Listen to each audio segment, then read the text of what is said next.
Well, I'm not in my green screen room right now because instead of doing what I wanted to do, which was to make an episode where I rank black comic book movies for Black History Month, instead, here I am about to react to Tucker Carlson interviewing Vladimir Putin.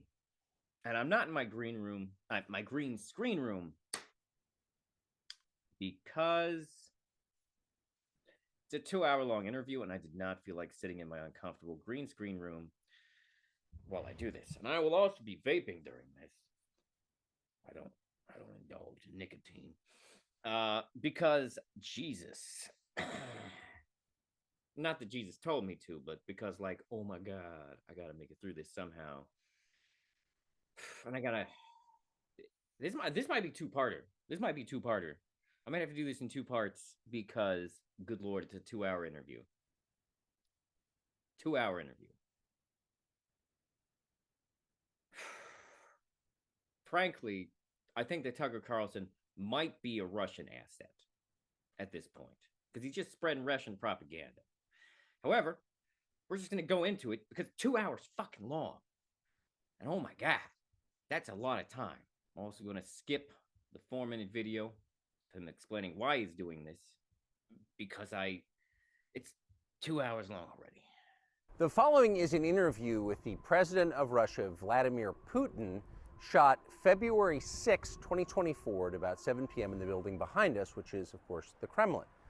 The interview, as you will see if you watch it, is primarily about the... This is pretty wild that he's doing this right now in the middle of the Ukraine-Russian war. Especially considering that America, the country he is from, is allied with Ukraine. The war in progress, the war in Ukraine, how it started, what's happening, and most... Oh, yeah. We're going to believe the guy from the KGB on why it's happening. Presently, how it might end. One note before you watch. At the beginning of the interview, we asked the most obvious question, which is, why did you do this? Did you feel a threat, an imminent physical threat? And that's your justification. And the answer we got shocked us. Putin went on for a very long time, probably half an hour, about the history of Russia going back to the 8th century. I don't just get to it. Oh my God. Why does every fucking person use history to justify their acts of evil? And honestly, we thought this was a filibustering technique and found it annoying and interrupted him several times. And he responded he was annoyed by the interruption. But we concluded in the end. Why are you explaining this? Wouldn't we just see this in the interview? For what it's worth, that it was not a filibustering technique. There was no time limit on the interview. We ended it after more than 2 hours. Instead, what you're about to see seemed to us sincere, whether you agree with it or not. Vladimir Putin believes that Russia has a history. Ted Bundy was capable of seeming very sincere. Historic claim to parts of Western Ukraine. So our opinion would be to view it in that light as a sincere expression of what he thinks. And with that, here it is. Mr. President, I feel like most of that was unnecessary. Like, what is he doing? What is he setting up? Like, why did he feel it was necessary to tell us that information before we went into this? Now, the fun thing for me is going to be whether or not Putin is speaking in English or is subtitled, or they have a translator or something. I don't know. He's talking to Tucker Carlson, so I assume it'd be in English. And I assume that Vladimir Putin can speak English, you know, like for diplomatic reasons. Let's find out. President, thank you. On February 22nd, 2022, you addressed your country in a nationwide address when the conflict in Ukraine started. And you said that you were acting because you had come to the conclusion that the United States, through NATO, might initiate a, quote, surprise attack on our country. And to American ears, that sounds paranoid. Tell us why you believe the United States might. Because it is. There is no, until this, there was no real reason to have tension between Russia and America. Like, I don't know what Russia thinks is going on, but America for a very long time was like, Russia, whatever, fuck it. And now we're here. Might strike Russia out of the blue. How did you conclude that? Да, дело не в том, что Oh, Америка shit. It's собиралась not that согласиться America, на the United Oh, thank States, God. was going Oh, thank God. They got a guy doing a voice. Okay. to launch a surprise У нас с strike on вами Russia. I didn't say that. ток-шоу или у нас Are we серьезно? having a talk show or a serious conversation? Here's the quote. Thank you. Tucker brought receipts. I'll give him that. It's a formidable Так, series. так вот, да, это серьезный разговор. Но поскольку у вас базовое образование... Because your basic историческое, education is in history, as far as I understand. Yes. тогда я позволю себе... So He did research on Tucker before this moment. Classic KGB. if you don't mind, I will take only 30 seconds or 1 minute to give you a short reference to history for giving you a little historical background. Please. Wait, what about the receipts, Tucker? You were about to read him his quote, and then you didn't. What the? You literally. What? Вот смотрите, с чего началась Let's look наша where our отношения с relationship with Ukraine started Украиной? from. Откуда она взялась? Where did Ukraine come from? Россия It is irrelevant. It is irrelevant. Where did America come from? Well, you see, a bunch of British people and the Dutch and some other Europeans like slowly colonized this one country over years of time, and then England owned a large portion of it, and France owned a portion, and Spain owned a portion. But of course, there were these people that lived there before us. But eventually, all the people who were owned by Britain threw off Britain's tyranny, etc., etc., etc. It doesn't matter where Ukraine came from. It's a country now. российское государство стало The собираться Russian state started gathering itself as a centralized statehood, создание российского государства, and it is considered to be the year of the establishment of the Russian state когда in город 862, Новгород на северо-западе страны when the пригласили townspeople of Novgorod invited a Varangian prince, Rurik, from Scandinavia to reign. варягов. 862 год. В 1800 In 1862, Russia celebrated the 1000th anniversary of its statehood. своей государственности и в Новгороде. And in Novgorod, there is a memorial dedicated to the 1000th anniversary of the В country. 882 году In 882, Rurik's successor, Prince Oleg, who was actually playing the role of regent at Rurik's younger son, по сути функция регента because Rurik had died by that time, came to Kiev.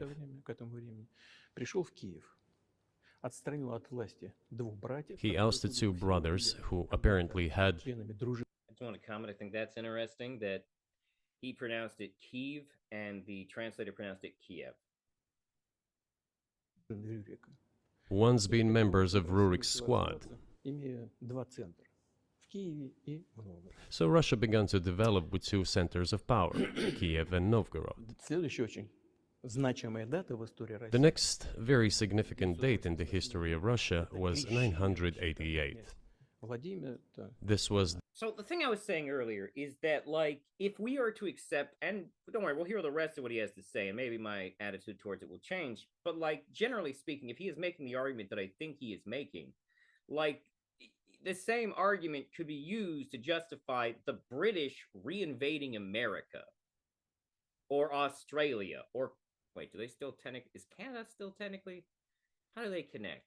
Because they didn't, I don't know, I'd have to look at it. But the point is that this, if we're going to this type of history, we could justify a lot of different invasions that wouldn't really benefit anybody. the baptism of Russia, when Prince Vladimir, the great-grandson of Rurik, baptized Russia and adopted Orthodoxy, or Eastern Christianity. централизованное российское государство. That's interesting because this is about you see, the thing is that under Vladimir Putin, Russia has become a Christian nationalist country. So it's very interesting that he's bringing in the Orthodox Church, even though, you know, like under certain other communist leaders, the Christianity was frowned upon.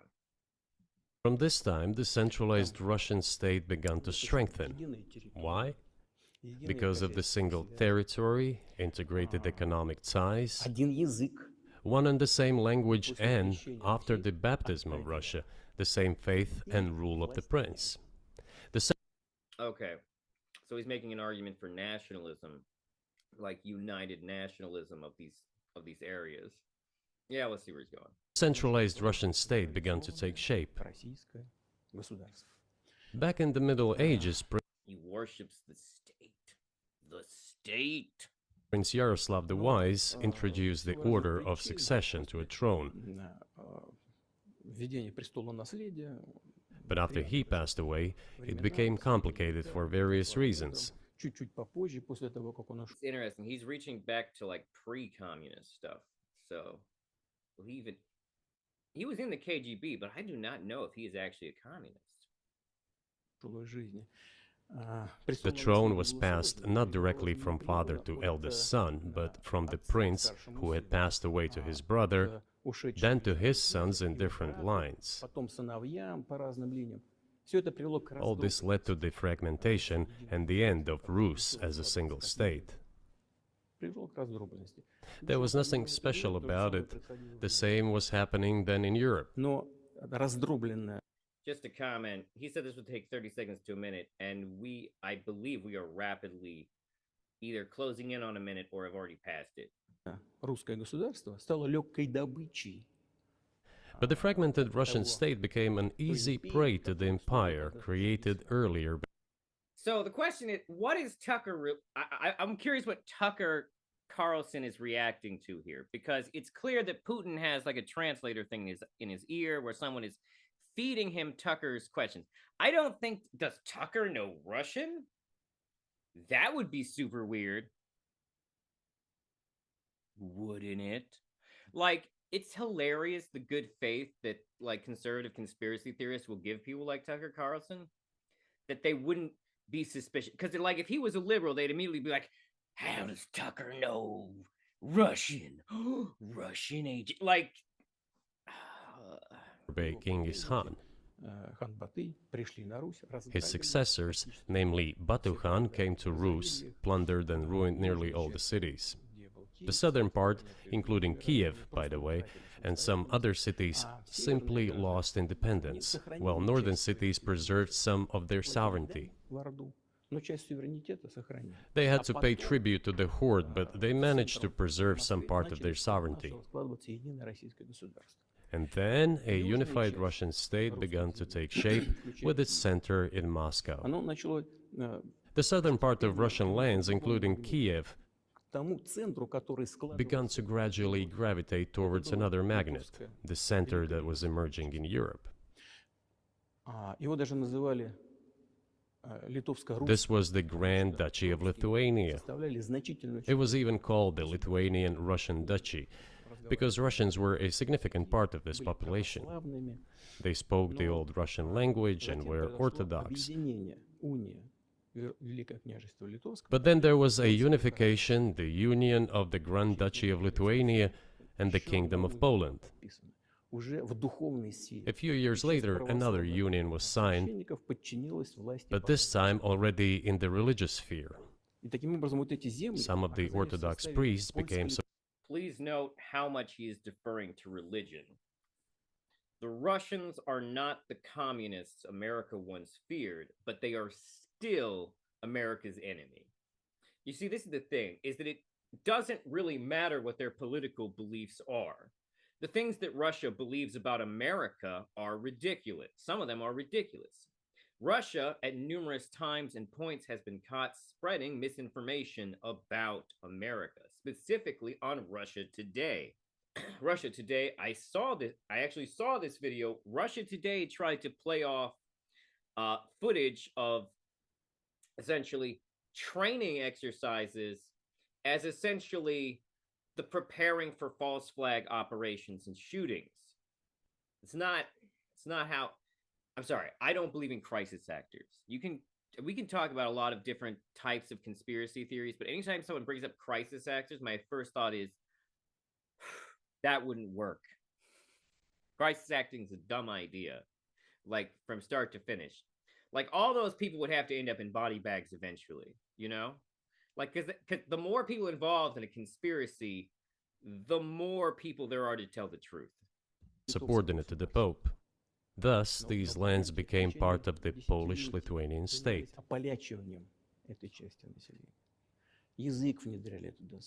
During decades, the Poles were engaged in Polonization of this part of the population. They introduced their language there, tried to entrench the idea that this population was not exactly Russians, that because they lived on the fringe, they were Ukrainians. Originally, the word Ukrainian meant that a person was living on the outskirts of the state, along the fringes, or was engaged in a border patrol service. It did. So wait, is he implying that essentially Europe has always been trying to lure Ukraine away from Russia and towards Europe? I don't know, Putin. This sounds like it could be an argument for Ukrainians not being Russian. Also, what is Russian, Like, just name of your country, man. Didn't mean any particular ethnic group. So the Poles were trying to, in every possible way, to colonize this part of the Russian lands and actually treat it. Okay, just so we're all on the same page, the thing Putin said is questionable. Colonize implies that you move your people there and start taking the resources of that place. Joining another country or a society willingly joining another country is not technically colonization. That is a form of alliance. Colonization is when you forcibly do it against the population's will, where their say does not matter. So what he's describing has not actually reached colonization yet. Did it rather harshly, not to say cruelly. All that led to the fact that this part of the Russian lands began to struggle for their rights. They wrote letters to Warsaw demanding that their rights be observed and people be commissioned here, including to Kiev. I beg your pardon, can you tell us what period? I'm losing track of where in history we are. I don't know how Putin is. I don't know what kind of editing trickery are they doing that, does he speak Russian? It's weird. But also just based on what Putin has already said, he's talking about Ukrainians fighting for their rights, like that is a net societal negative. That's wild. The Polish oppression of Ukraine. It was in the 13th. Tucker, why did you just call it the Polish? Wait, hold on. Is Putin just explaining this badly? I would have to look it up, but did Poland invade Ukraine? Because he didn't use those words, and he just said oppression of Ukraine. Because Putin, the way he was describing it, made me think that they were just trying to lure them through commerce and communication, the way that most of Europe made their allyships. Did they invade? Did Poland invade Ukraine? Because nothing he said made me think that's what had happened. What do we mean the oppression of Ukraine by Poland? 13th century. В 13 веке. Это было в 13 веке. Значит, Now I will tell you what happened later. That was weird. Is there just a delay on the translation, or did they not translate that part? Даты, чтобы Russian, please feel free to leave an answer. не было путаницы. And give the dates so that there is no confusion. В 1600. Oh my God, we're gonna keep talking about this. And in 1654, even a bit earlier, Чуть раньше даже люди, которые контролировали власть. the people We are well over a minute. Well over a minute, Putin. You lying sack of shit. who were in control of the authority over that part of the Russian lands addressed Warsaw, I repeat, demanding. Oh wait, my point earlier was, is he saying that they were asking for their rights to be protected from Poland or their rights to be protected from Russia? That was the question I was asking, because that's the part I'm confused on what he's saying there exactly. That they sent them to rulers of Russian origin and Orthodox faith. When Warsaw did not answer them, and in fact rejected their demands, they turned to Moscow, so that Moscow took them away. Чтобы вы не думали, что я что-то придумал. So that you don't. Wait, So that Moscow took them away. Wait, so did Moscow take away their rights? Think that I'm inventing things. I'll give you these Я вам отдам documents. вот эти документы. Well, it doesn't sound like you're inventing it. I'm not sure. They could make those documents. I don't know what those documents are, but I don't trust the KGB. Why it's relevant to what happened 2 years Не-не-не, ago. но все-таки But still, документы из архива. these are documents from the archives. Just for clarification, I'm aware that he is not currently in the KGB, but that is how he gained power, was by coming up the ranks in the KGB. Copies. Здесь письма I don't think the KGB currently exists. Or do they? I don't know. на Богдана Here are Хмельницкого, the letters from который, Bogdan Khmelnytsky, контролировал власть в этой the части. man who then controlled the power in this part of the Russian Он lands писал в Варшаву с that требованием is now свободных called прав. Ukraine. А после того, как He wrote to получил Warsaw точно demanding писать that their письма rights be в Москву upheld, с просьбой взять их под and after being refused, he руку began to write letters to Moscow, царя. Эти asking подписи to take them under the strong hand of the Moscow Tsar. There are copies of these documents. I will leave them for your good memory. There is a translation into Russian. You can translate it into English later. потому что Russia would not agree to admit them straight away, assuming that the war with Poland would start. Okay, so I'm going to assume that for whatever reason, he just poorly described Poland invading Ukraine. I don't know if like that's just questionable use of language or maybe a translation issue, but the nature of what he was describing was not clear to me. I apologize. I'm still not 100%. Nevertheless, in 1654, the Pan-Russian Assembly of top clergy and landowners, headed by the Tsar, часть древнерусских земель вошла which в was состав the representative body of the power of the old Russian state, началась война. decided to include a part of the old Russian lands into Moscow Kingdom. Перемирие было заключено. As expected, the war with Poland began. It lasted 13 years, and then in 1654, a truce was concluded. And 32 years later, I think, a peace treaty with Poland, which they called Eternal Peace, was signed. отошла к России. And these lands, the whole left bank of Dnieper, including Kiev, went to Russia. Затем во времена And the whole right bank of Dnieper remained in Россия Poland. вернула все исторические земли. Under the rule of Catherine the Great, Okay, wow. He described that very confusingly. I don't know if it was on purpose or just a Russian to English translation thing. But yes, there was a war between Poland and Russia. And it sounds like it had to do with the dissolution of the Austrian-Hungarian Empire and the Ukrainian and Poland claims to it. The origins of the conflict lie in the complex nationality situation in Galicia at the turn of the 20th century as a result of the House Habsburg's relative leniency towards national minorities. Austria-Hungary was the perfect ground for the development of both Polish and Ukrainian national movements. During the 1848 revolution, the Austrians, concerned by Polish demands for greater autonomy within the province, gave support to a small group of Ruthenians, the name of the East Slavic people that will later adopt the self-identification of Ukrainians. Their goal is to be recognized as a distinct nationality. Interesting. He is describing this conflict very, very interestingly.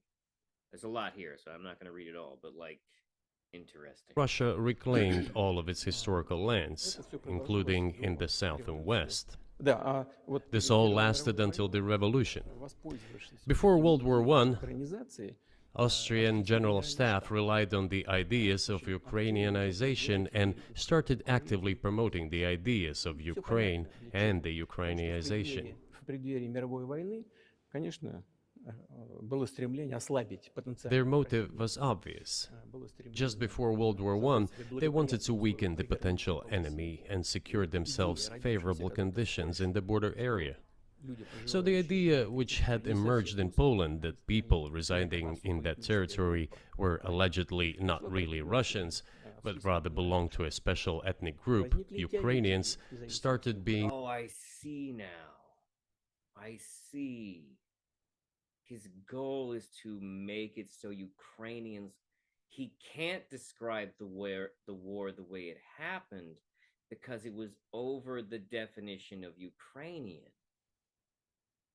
So he has to describe it like this. He can mention that the Polish wanted to Polonize, that's the word Wikipedia used, the Ukrainians, but he can't acknowledge the fact that the war was over their desire to be a distinctive ethnic group, because then he would be acknowledging them as a distinctive ethnic group. Okay, it's starting to make some sense now why he's doing this and why he's talking about it. By the way, the Ukrainian was a name they came up with during that time period. Apparently, they were originally called.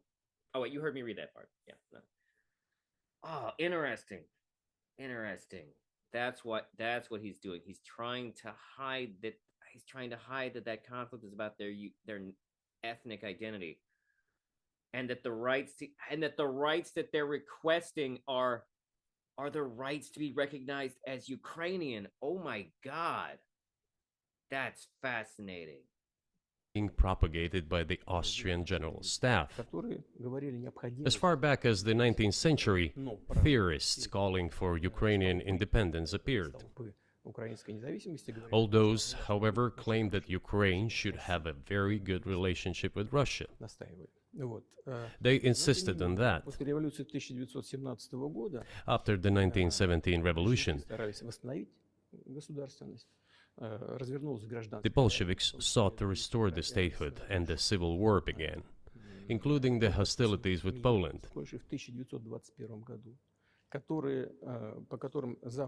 In 1921, peace with Poland was proclaimed, and under that treaty, the right bank of Dnieper River once again was given back to Poland. In 1939, after Poland cooperated with Hitler, it did collaborate with Hitler, you know? Hitler offered Poland peace and a treaty of friendship, an alliance demanding. So, the other thing he's doing here that is kind of alarming on a, oh God, I hope World War III doesn't happen level, is that he's actively demonizing the Polish. Like, he's actively pointing to them as historical enemies. So that's a worrisome thing. In return, that Poland give back to Germany the so-called Danzig corridor, which connected the bulk of Germany with East Prussia and Königsberg.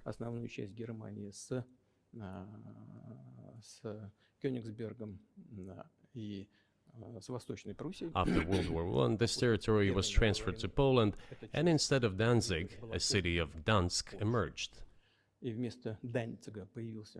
Hitler asked them to give it amicably, but they refused. Of course. Still, they collaborated with Hitler and engaged together in.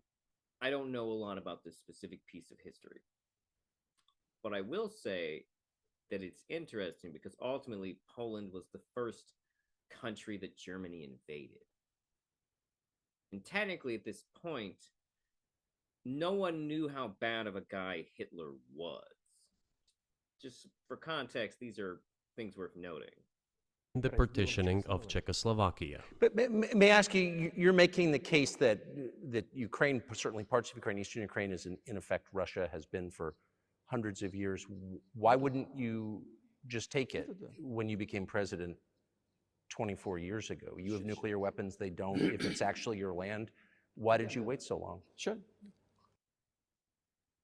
Wow. Okay. Interesting question. I don't know if that question says more about Tucker or what Tucker thinks about Vladimir Putin. I'll tell you. I'm coming to that. This briefing is coming to an end. It might be boring. He has been talking about history for a long time. But it explains many things. You just don't know how it's relevant. Because it's not. Good. Good. I'm so Итак, gratified that you да, appreciate that. после, Thank you. перед Второй мировой So, войной, before когда World War Польша II, сотрудничала с Poland Германией, collaborated with отказалась Hitler, выполнять требования and Гитлера, although но тем it не did менее not yield поучаствовала to в Hitler's освобождении demands, Чехословакии. it still participated in the Поскольку partitioning мешала of Данцевская Czechoslovakia together with все-таки Hitler, вынудили as the Poles had not given the Danzig corridor to Germany начать Вторую and мировую went too войну far, именно pushing силой. Hitler to start World War Началась II война by первая attacking половина them. 1939 года именно с Why Польшей. was it Poland against whom the war I don't know if he meant to do that, but it really sounds like he blamed Poland for Hitler attacking Poland. started on 1st September При 1939? реализации его планов Poland turned out to be uncompromising, and Hitler had nothing to do but start implementing his plans with Poland. И Советский Союз By the way, the USSR No, that was what he was doing. I thought nope. Yep. I have read some archived documents, behaved very honestly. свои войска на помощь Чехословакии. It asked Poland's permission to transit its troops through the Polish territory to help Czechoslovakia. Было сказано, что если даже советские But самолеты the then Polish foreign minister said that if the Soviet planes flew over Poland, they would be downed over the territory of Poland. война началась, But that и doesn't теперь matter. уже сама What matters Польша is that the стала war жертвой began, той and политики, Poland которую fell prey to the проводила policies it потому had что, pursued against Czechoslovakia, as under the well-known Molotov-Ribbentrop часть Pact. этих территорий отошла Part of the territory, including western Ukraine, was to be given to Russia. под названием Советский Thus, Союз, Russia, вернулась which was then named as USSR, regained its historical lands.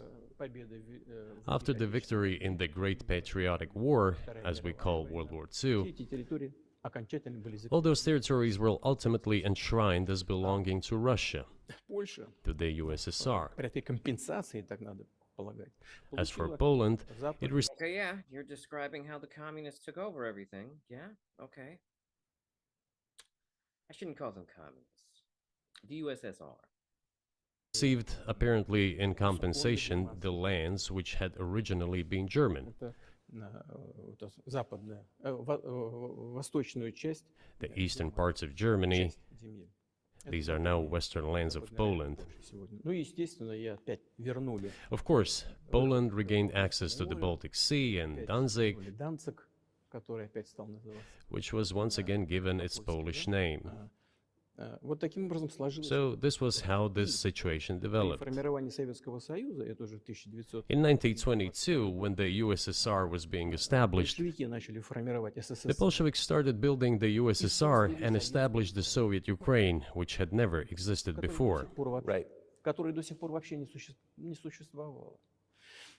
При этом Сталин настаивал, Stalin insisted that those republics be included in the USSR as входили в качестве автономных образований. autonomous entities.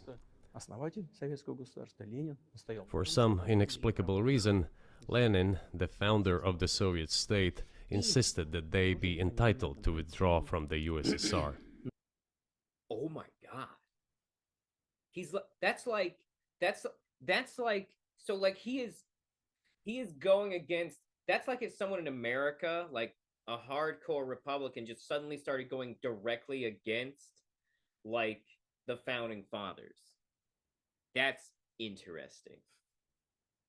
Like, no, yeah, no, Lenin was wrong. Ukraine shouldn't have been able to claim its own independence. It was wrong. Lenin was wrong. He said it, not me. I'm not a supporter of Lenin, although he was probably better than Stalin. Наделил And образующуюся again, for some unknown reasons, he transferred to that newly established Soviet Republic of Ukraine some of the lands together with people living there, even though those lands had never been called Ukraine, and yet they were made part of that Soviet Republic of Ukraine. Those lands These types of things happen throughout history a lot. Borders move and shift. And I guess his argument is that those people didn't get to choose. included the Black Sea region, which was received under Catherine the Great, and which had no historical connection with Ukraine whatsoever.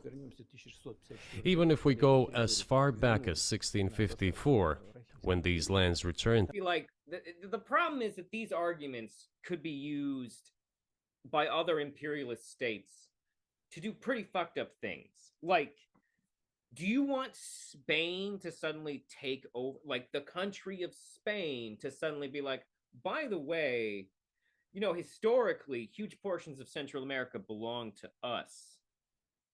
Like, because that same argument could be made there based on what he's saying. Or Britain could take America. It's like, you know, a lot of you were originally created by Britain. And a lot of the citizens there were people we sent there because they were criminals. And it's like, this argument is bad. The Russian Empire. That territory was the size of 3 to 4 regions of modern Ukraine, with no Black Sea region. This is like if France was suddenly like, we would like Louisiana back. Tried to go French, but the second you start to say Louisiana with a French accent, it becomes Louisiana. I have no explanation for that.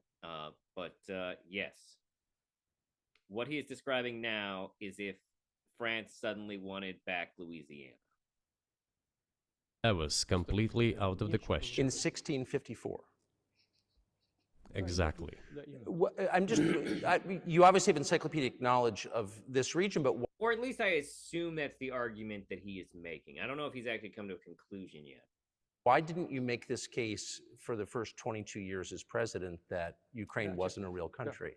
You know what? That is fair. The Soviet Union was given a great deal of territory that had never I'm going to assume there's a delay. belonged to it, including the Black Sea region.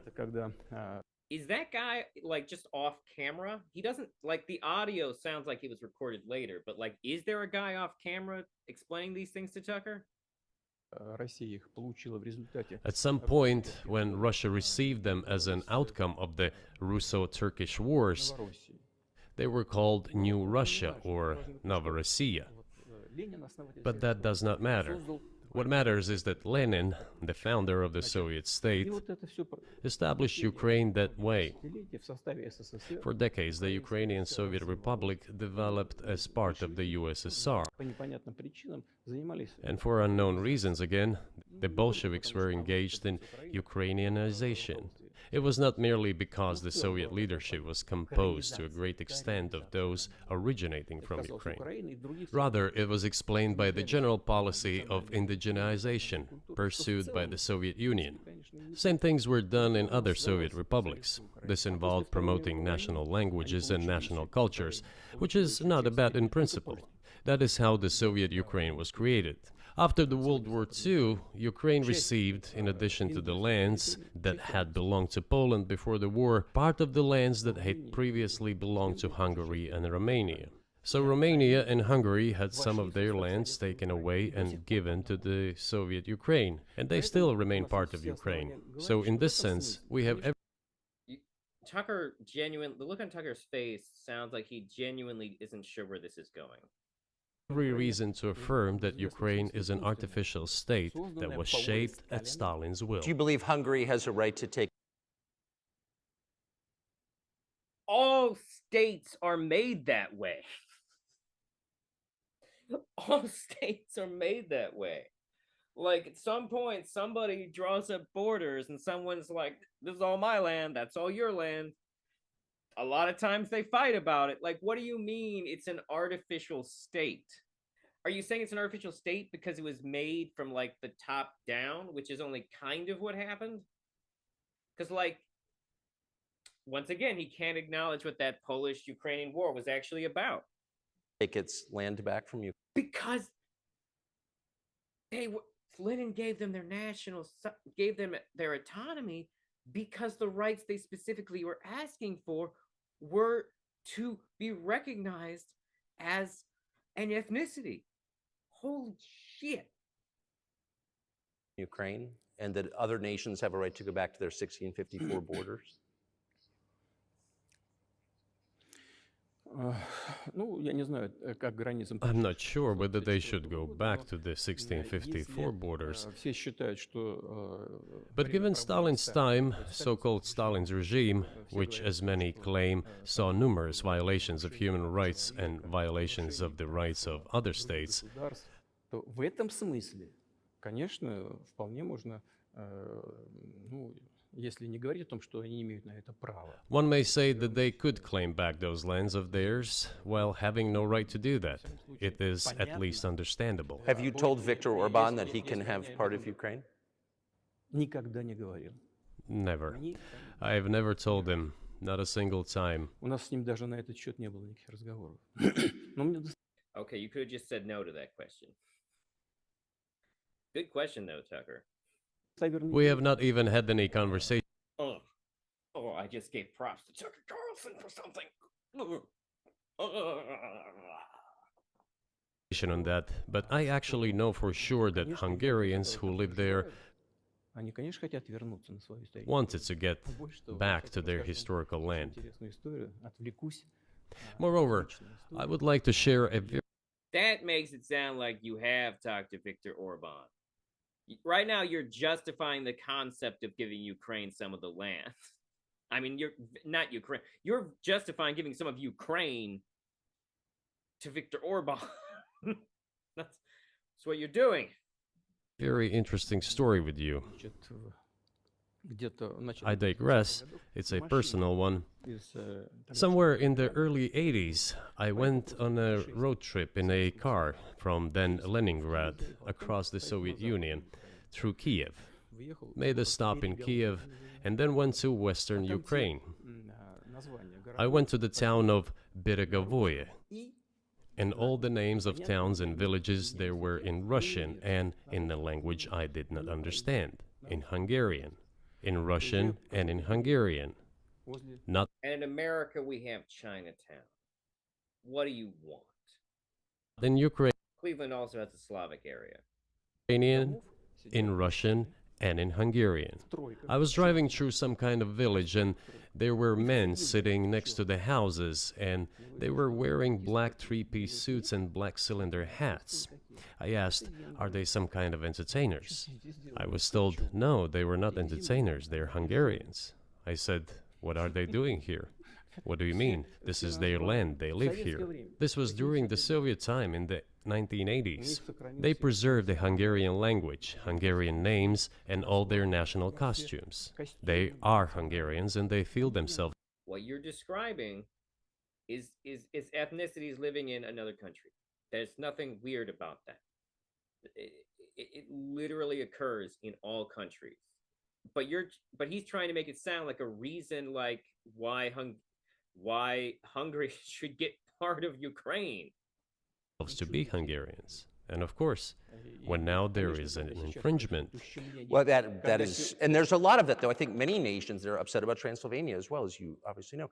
But many nations feel frustrated by the redrawn borders of the wars of the 20th century and wars going back 1,000 years, the ones that you mentioned. But the fact is that you didn't make this case in public until 2 years ago, February. And in the case that you made, which I read today, Сейчас скажу. you explain at great length that you felt a physical threat from the West in NATO, including potentially a nuclear threat, and that's what got you to move. Is that a fair characterization of what you said? Я понимаю, что поскольку мои длинные диалоги, они I understand that my long speeches probably fall outside of the genre of the interview. That is why I asked you at the beginning, are we going to have a serious talk or a show?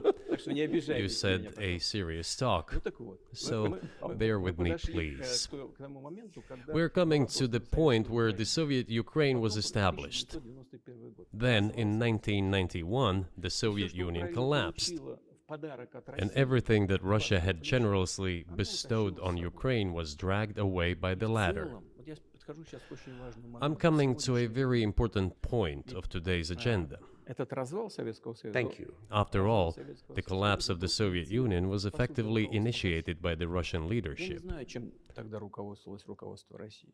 Но I do not understand подозреваю, what the Russian leadership was guided by at the time. But I suspect there were several reasons to think everything would be fine. Первое.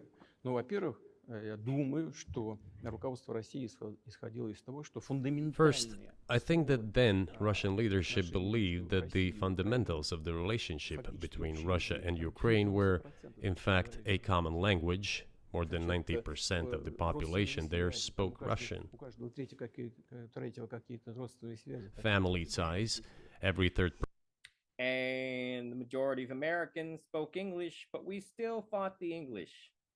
person there had some kind of family or friendship ties, common culture, common history, finally, common faith, coexistence with a single state for What he's describing is a society based on conformity, typical right-wing talking.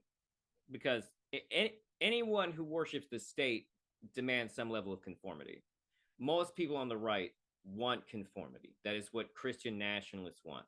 Conformity to Christian nationalism. That's why they make a big deal about people who aren't normal. centuries and deeply interconnected economies. Экономика очень сильно взаимосвязана. All of these were so fundamental. All these elements together make our good relationships inevitable.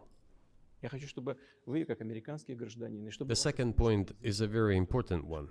прежнее российское руководство I want you, as an American citizen, and your viewers to hear about this as well. больше никаких разделителей. The former Russian leadership assumed that the Soviet Union had ceased to exist, and therefore there were no longer any ideological dividing lines. Инициативно пошла даже на развал Советского Союза. Russia even agreed voluntarily and proactively to the collapse of the Soviet Так Union называемом and believed that this would be understood by the so-called civilized West as an invitation for cooperation and вот чего association. ожидала Россия. That is what Russia was expecting, both from the United States and the so-called collective West as a whole. В том числе и в Германии. Эгон Барр, There were smart people, including in Germany, Egon Bahr, a major politician of the Social Democratic Party, who insisted in his personal conversations with the Soviet leadership on the brink of the collapse of the Soviet Union that a new security system should be established in Europe. помочь объединиться Германии, но Help should be given to unify Germany, but a new system should be also established to include the United States, Canada, Russia, and other Central European countries. Yes. But NATO needs not to expand. That's what he said. If NATO expands, everything would be just the same as during the Cold War, only closer. It's not necessarily true, though. The idea that NATO's purpose couldn't change over time seems questionable. Also, like, your actions also technically justify the existence of NATO, because it seems like you're not cool with other countries wanting to be friends with other countries. To Russia's borders. Никто That's не all. послушал. Больше того, он рассердился как-то. He was a wise old man, but no one listened to Если, him. говорит, вы меня не In можете fact, слушать, я больше he вас got не angry буду». once.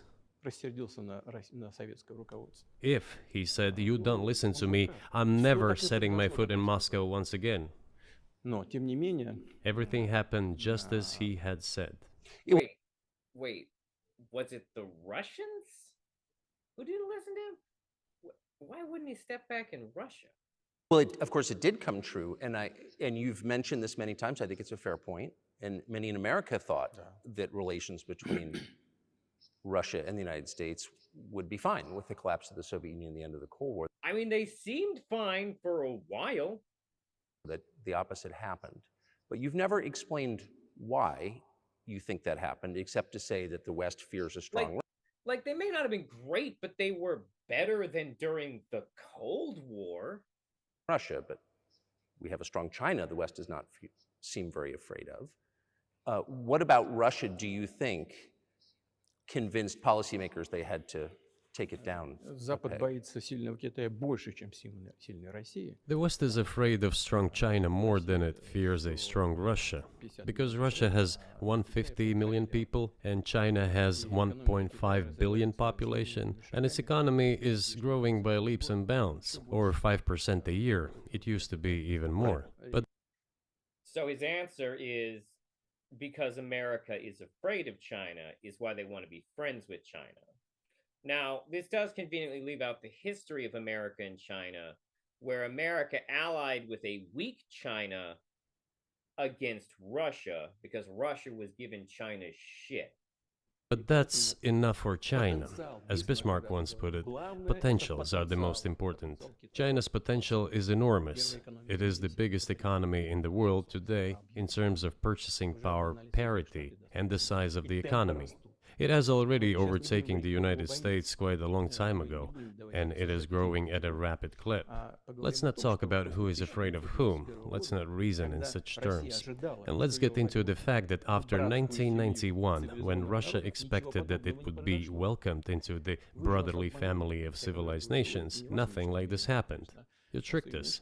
I don't mean you personally when I say you. Of course, I'm talking about the United States. The promise was that NATO would not expand eastward, but it happened 5 times. There were 5 We are not the entirety of NATO. Just to point that out. America is not the entirety of NATO. In fact, arguably, NATO, I would have to look into it. But I would assume Europe has more to do with NATO existing than America. Waves of expansion. We tolerated all that.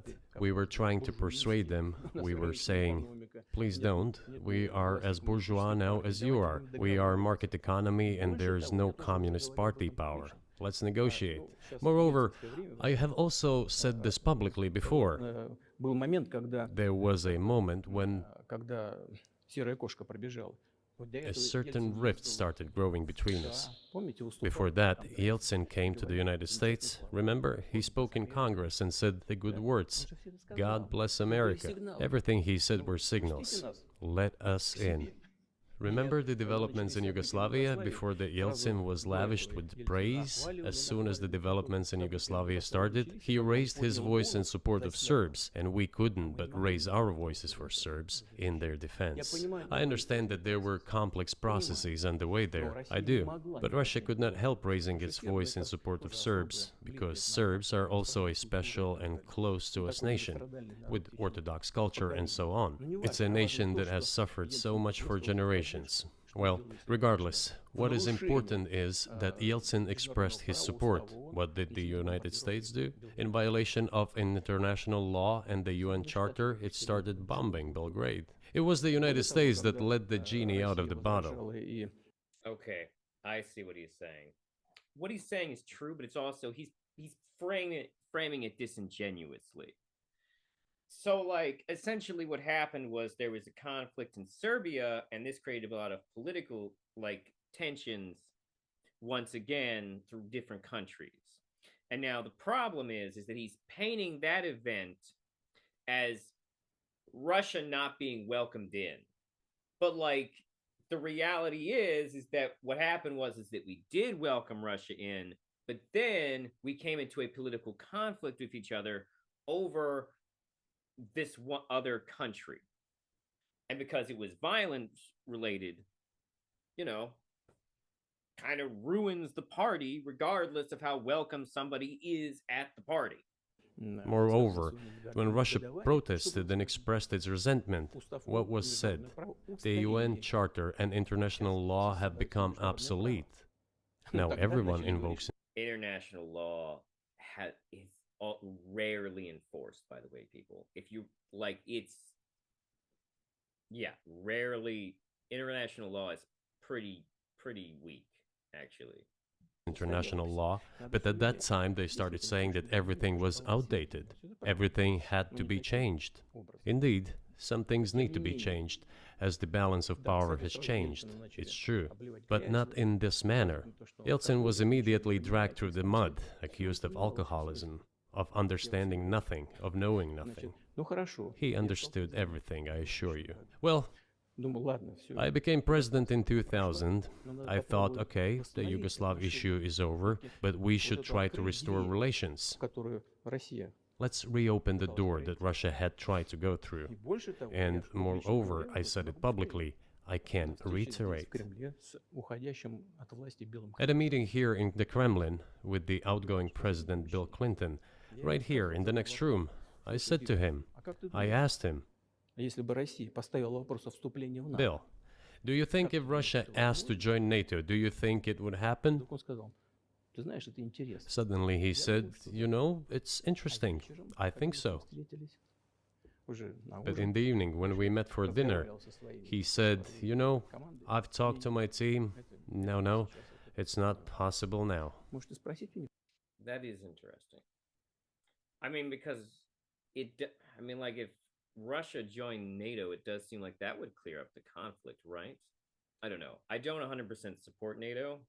I still don't think his argument is solid as a reason to invade Ukraine. Но я думаю, наши... You can ask him. I think he will watch our interview. Я He'll никогда не confirm it. столчу подобного I говорить, wouldn't если have этого said не было. anything like that if it Ну hadn't ладно, happened. сейчас невозможно. Okay, Were you well, it's sincere? impossible now. Would you have joined NATO? Послушайте, Look, я I задал asked the вопрос. question, is it possible or not? Возможно And the ли? answer Yes. I got И was получил no. ответ If нет. I Although to be fair, you only got it from one guy in NATO. Like once again, America is not all of NATO. was insincere in my desire to find out what the leadership position was, But if he had said yes, would you have joined NATO? I mean, that's kind of a dumb way to frame the question, but it's also fair. Если бы он, if если бы he он had said сказал да, yes, the значит, process of процесс rapprochement уже would have commenced, and eventually it might have happened if we had seen some sincere wish on the other side of our partners. Но But этим не it didn't закончилось. happen. Ну, нет, Well, так нет, no ладно, means no. хорошо. Okay, Давайте будем. fine. Why do you think that is? Just to get to motive. Wait, does Russia think America controls all of NATO? Is that a thing? I'm going to Google this while I talk. I know you're clearly bitter about it. I understand. But why do you think the West rebuffed you then? Why the hostility? Why did the end of the Cold War not fix the relationship? What motivates this from your point of view? Вы сказали, что You said I was bitter about the answer. No, it's not Нет, bitterness. это не горечь, It's это just просто a statement of констатация fact. We're not bride and groom, bitterness, resentment. It's not about those kind of matters in such circumstances. не имеет места. We just realized we Просто мы weren't поняли, welcome что there, нас там не that's любят. all. Вот и всё. Okay, Хорошо, fine. ладно. But let's Давайте build будем искать relations in решение. another manner. Будем Let's look искать for common ground Почему? elsewhere. Why we received such a negative response, you should ask Это вы your спросите у leaders. своих руководителей. I can only Я guess же не why. могу за них. Я Too могу- big a могу country только with its own догадываться. opinion and so on. Слишком большая And the страна. United States, I've seen how issues are being resolved in NATO. Ну, я же видел, как решают. I will give you another example now concerning Еще Ukraine. один из примеров сейчас приведу, касающийся The US leadership exerts pressure, and all NATO members obediently vote, послушно голосуют. Даже если им even чего-то if не they do нравится. not like Сейчас something. я скажу в этой связи, что происходило с Украиной. Now, I'll tell you what happened in this regard with Ukraine in 2008, although it's being discussed. I'm not going to open a secret to you, say Мы пытались anything new. по-разному выстроить отношения. Nevertheless, Ну, after например, that, we tried to build relations in different ways. События For были example, на Ближнем the events in the Middle East, in Iraq. Востоке. Мы We очень were building мягко, relations with the United спокойно States in a выстраивали very soft, достаточно prudent, cautious manner. I repeatedly raised the issue that the United States should not support separatism or terrorism in the North на Caucasus, Северном Кавказе. Но все равно продолжали это делать. but they continue to do it anyway. И политическая And political поддержка, support, информационная information поддержка, support, financial финансовая support, поддержка, даже even военная military support came from the United States and its satellites for terrorist groups in the Caucasus. So, yeah, the North Atlantic Council controls NATO, and the North Atlantic Council has representatives from Albania, Belgium, Bulgaria, Canada, Croatia, Czech Republic, Denmark, Estonia, Finland, France, Germany, Greece, Hungary, Iceland, Italy, Latvia, Lithuania, Luxembourg, Montenegro, Netherlands, North Macedonia, Norway, Poland, Portugal, Romania, Slovakia, Slovenia, Spain, Turkey, United Kingdoms, and the United States. So I sincerely doubt that America on its own could decide whether or not Russia could join NATO. And there are several countries on this list that, just based on their history with Russia, I would assume would be the ones most likely to stop it. But maybe he's focusing on America because Tucker's American. I once raised this issue with my colleague, also the President of the United States. He says, "It's impossible. Do you have proof?" I said, "Yes." I was prepared for this conversation, and I gave him that proof. He looked at it, and you know what he said? "I apologize, but that's what happened." I'll quote. He says, "Well, I'm gonna kick their ass." We waited and waited for some response. There was no reply. I said to the FSB director, "Write to the CIA, what is the result of the conversation with President?" He wrote once, twice, and then we got a reply. We have the answer in the archive. The CIA replied, "We have been working with the opposition in Russia. We believe that this is the right thing to do, and we will keep on doing it." Just ridiculous. Well, okay. We realized that it was out of the question. Forces in The CIA would just admit to that? That doesn't sound very CIA of them. I mean, the admitting part, them doing that sounds believable because they do that in countries that we don't have as much history or beef with as Russia. So, yeah. CIA are just dicks like that. opposition to you. Seriously, I think the CIA totally undermine a lot of like foreign policy stuff. So you're saying the CIA is trying to overthrow your government? Ну, конечно, имелось в виду, But it's not necessarily inherently why they would be working with the opposition. Just saying. There are other strategic reasons why one would do that. в данном случае... Of course, they meant in that particular case the separatists, the terrorists who fought with us in the Caucasus. Они их называли... That's who they called the opposition. Это вот второй момент. This is the second Очень point. важный. The third moment is a very important one. Is the moment when the US missile defense system was created. Начало. The beginning. И мы долго уговаривали... We persuaded for a long time not to do it in the United States. Меня пригласили в... Moreover, Отец Буша after was invited by Bush Jr.'s father, Bush Sr., to visit his place on the ocean, Там состоялась очень серьезная беседа, I had a very serious conversation with President Bush and his team. чтобы I proposed that the United States, Russia, and Europe jointly create a missile defense system that, we believe, которая, как мы считаем, if created unilaterally, threatens our security, despite the fact that the United States officially said that it was being created against missile threats from Iran. That was the justification for the deployment of the missile defense system. I suggest I'm just going to say, as long as nuclear weapons exist, countries have a reason to have a nuclear missile defense system. I mean, I understand why these things would make him paranoid, but like generally speaking, if even a friendly country has nuclear weapons, you want a nuclear weapon defense system. Because you just don't know what's going to happen in the future. suggested working together, Russia, the United States, and Europe. They said it was very interesting. They asked me, "Are you serious?" I said, "Absolutely." May I ask, what year was this? Ну, я не помню. Вот, I don't remember. в интернете, когда я был... It is easy to find out on the internet when I was in the USA at the invitation of Bush Sr. It is even easier to learn from someone I'm going to tell you about. Мне сказали, это очень интересно. I was told it was very interesting. I said, just imagine if we could tackle such a global strategic security challenge together. The world will change. We'll probably have disputes, probably economic and even political ones, but we could drastically change the situation in the world. He says yes, and asks, "Are you serious?" I said, "Of course. We need to think about it," I'm told. Вот в этот кабинет... I said, "Go ahead, please." Then Secretary of Defense Gates, It would be very interesting to see if anyone responds to any of these statements, because right now it's just a he said thing, and like I don't know.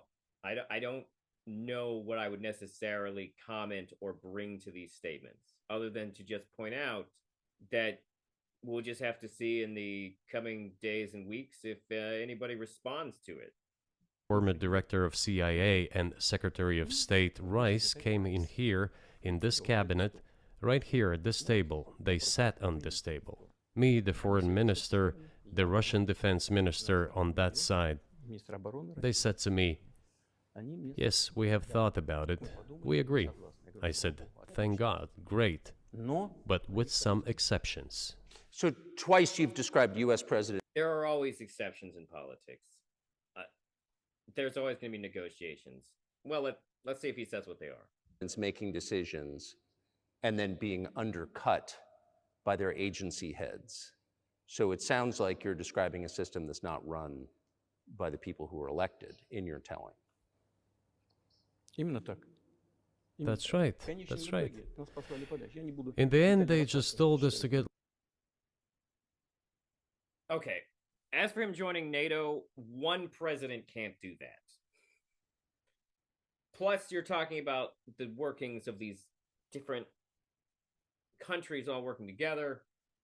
One president can't make those decisions. There's always going to be compromises. Now, what he's trying to do is make his strongman politics seem like the obvious, logical way to proceed. But, like, that only makes sense if you want what he wants. Get lost. I'm not going to tell you the details because I think it's incorrect. After all, it was confidential Наше conversation. предложение было отклонено. But our proposal was declined. That's a Тогда, fact. именно тогда я сказал, It was right then. He can't tell us what the exceptions are. Fantastic. And when I said, look, but then we will be forced to take countermeasures. будем создавать такие We will удары. create such strike systems that will certainly overcome missile defense Ответ systems. был такой. The Мы answer против was, вас, а вы we're делаете, not что doing хотите. this against you, and you do what you want, Не против assuming that it is not against us, not against the United States. гиперзвуковые системы. I said, okay. Very well. Межконтинентальные. That's the way it went. And we created hypersonic systems with intercontinental range, and we continue to develop them.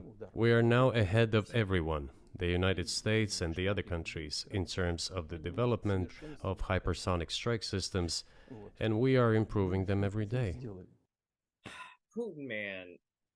The problem here is that Putin is making a self-fulfilling prophecy at this point. And the thing is that America's statement to him, we're not doing it against you, is fair. Because, like I said, if nuclear weapons exist, your country has reasons to have defenses against nuclear weapons. It's just that kind of thing. So, yeah. Мы But it wasn't предлагали us. пойти другим. We proposed to go the other way, and we were pushed Теперь back. по поводу расширения НАТО на восток. Now, Ну, about обещали. NATO's expansion to the Никакого east. НАТО на восток. Well, we were Dude. promised no I'm NATO. not going to sit here and defend or justify the political decisions that he is briefly brushing over. Like, I don't know what went into these decisions. And he's not telling the stories in a way where he is going to share what went into these decisions. Some of them he may not even know. NATO to the east, not an inch to the east, as we were told. And then what? Что сказать? Ну, They said, well, it's It's worth noting that Ukraine is currently not in NATO. But ironically, this attack on them would absolutely justify them joining NATO, provided they win. not enshrined on paper, so поэтому we'll мы expand. 5 расширений. So there were 5 waves of expansion: the Baltic states, the whole of Eastern Europe, and so on. И вот теперь прихожу к главному. And now I come to the main thing. They have come to the Ukraine ultimately. В 2008 In 2008, at the summit in Bucharest, they declared that the doors for Ukraine and Georgia to join NATO were open. Now, about how decisions are made there. Germany, France seem to be against it, as well as some other European countries. But then, as it turned out later, President Bush, and he's such a tough guy, a tough politician, as I was told later, he exerted pressure on us and we had to он на agree. нас нажал, мы It's ridiculous, it's like kindergarten. вот смешно. Where W? W was a tough guy? are the guarantees? What kindergarten Где is гарантии-то this? просто? What Что kind это of за people дискуссия? are Что these? это Who за- are they? Кто они такие? You see, they were pressed, they agreed. А потом они говорят, And then they say, Ukraine won't be in the NATO, you know? I say, I don't know. I know you agreed in 2008. Why won't you agree in the future? Я говорю, «А почему завтра?» Well, they pressed us then. I say, why won't they press you tomorrow? And you'll agree again. С кем там Well, разговаривать? it's Я просто не nonsensical. понимаю. Мы готовы Who's к there to разговору, talk с to? кем? I just don't Где understand. гарантии? We're ready to talk. But with whom? Значит, начали осваивать Where территорию. are the guarantees? Что бы None. ни было там. Я вам So they всё started to рассказал. develop the territory of Ukraine. Эта территория. Whatever is I mean, the problem is if these countries want to join NATO, like if we were to assume these are sovereign countries, then we have to ask the question is who is anyone to tell these sovereign countries what alliances they can or cannot join? there. I have told you the background, how this territory developed, what kind of relations there were with Russia. Every second or third person there has always had some ties with Russia. And during the elections in already independent, sovereign Ukraine, which gained its independence. So here's the thing, though. No matter how threatened he feels, it does not justify the invasion of a country for the purposes of annexing it, which, by the way, the reason that Russia wants these states to surround them is that so other countries would have to march through these countries before they got to Russia. So, like, the thing is that Russia is this country that is always preparing for war with the West. That's what he's describing. And the problem is that he's creating a self-fulfilling prophecy. Like, Ukraine has every reason to want to join NATO now, because we know that you are going to come up with any reason you can to invade Ukraine. The fact that Ukraine might want to join NATO is a very questionable reason to join them, because it sort of self-fulfills the reason for why they would want to join. Independence as a result of the Declaration of Independence. And by the way, it says that Ukraine is a neutral state, and in 2008, suddenly the doors or gates to NATO were open to it. Oh, come on. This is not how we agreed.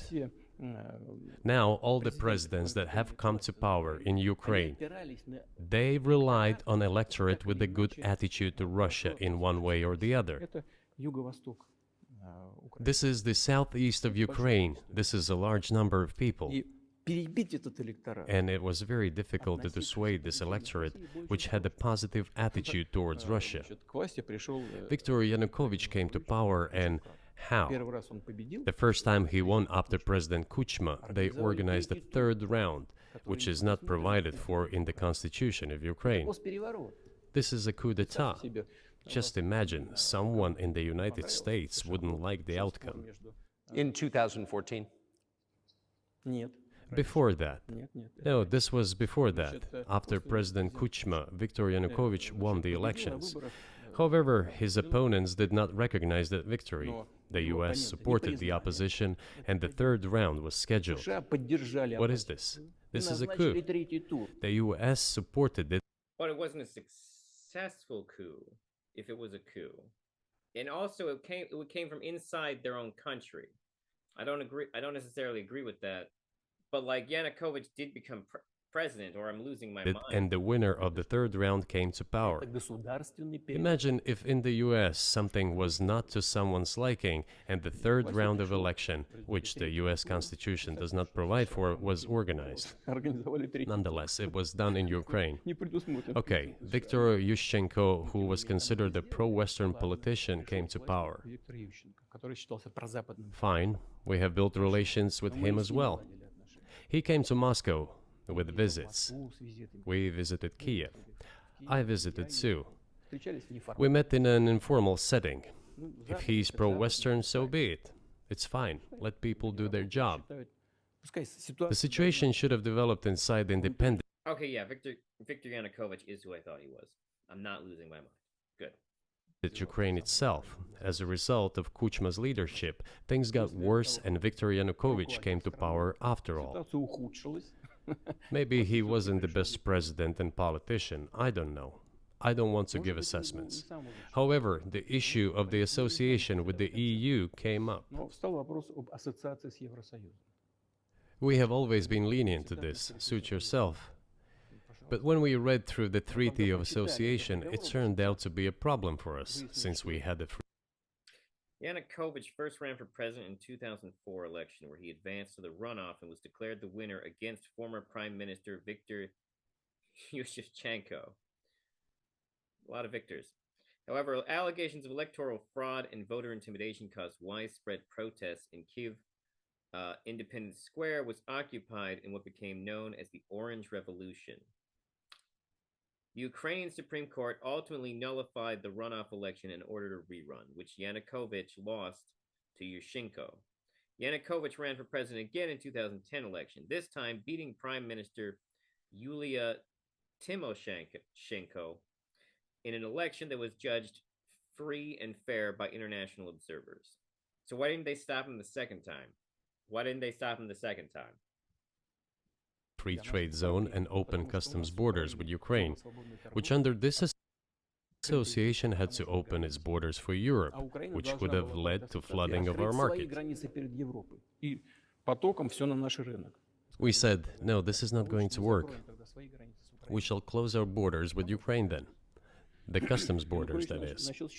Yanukovych started to calculate how much Ukraine was going to gain, how much to lose, and said to his European partners, I need more time to think before signing.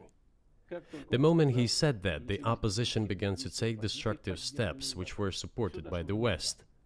It all came down to Maidan. Supported by the West is a very ambiguous, open term. For example, if supported by the West means they gave them money and guns, that's a very big deal. But if supported by the West means a few Western politicians said nice things about it, that's a very different thing. And a coup in Ukraine. So he did more trade with Russia than with the EU. Ukraine did. Of course. It's not even the matter of trade volume, although for the most part it is. It is the matter of cooperation ties, which the entire Ukrainian economy was based on. The cooperation ties between the enterprises were very close since the times of the Soviet Union. One enterprise there used to produce components to be assembled both in Russia and Ukraine and vice versa. They used to be very close ties. A coup d'etat was committed, although I shall not delve into details now, as I find doing because you can't prove it was one. It inappropriate, the US told us. Calm Yanukovych down, and we will calm the opposition. Let the situation unfold in the scenario of a political settlement. We said, all right, agreed, let's do it this way. As the Americans requested, Yanukovych did use neither the armed forces nor the police, yet the armed opposition committed a coup in Kiev. What is that supposed to mean? Who do you... Wow, that is wildly bad faith. Wildly bad faith. We calmed down our guys. Why didn't you calm down the opposition, Americans? Like, because the thing is that, like, you can't prove they didn't try. All they have is that they agreed to. Because, like, the thing is, just because Americans might have tried to calm it down, and we don't know that they did or didn't, because he hasn't actually offered evidence for either of these claims. There's no guarantee America could have calmed them down, providing how organic the opposition actually is. If the opposition is super organic, Americans probably couldn't calm it down. Do you think you are? I wanted to ask the then U.S. leadership. With the backing of whom? With the backing of CIA, of course. The organization you wanted to join. So this is a claim that's made a lot, but so far no evidence has actually been put forward that the CIA assisted in what happened. There's just no evidence for it. Also, Yanukovych did hire criminals to shoot people. Back in the day, as I understand. We should thank God they didn't let you in. Although, it is a serious organization. I understand. My former vis-a-vis in the sense that I served in the first main directorate, Soviet Union's intelligence service. They have always been our opponent. So in his mind, the world will always be cloak and daggers. When things aren't going his way, he has to assume malevolence. A job is a job. Technically, they did everything right. They achieved their goal of changing the government. However, from political standpoint, it was a colossal mistake. Surely it was political leadership's miscalculation. They should have seen what it would evolve into. Итак, в 2008 So, году in открыли 2008, the doors of NATO were opened for Ukraine.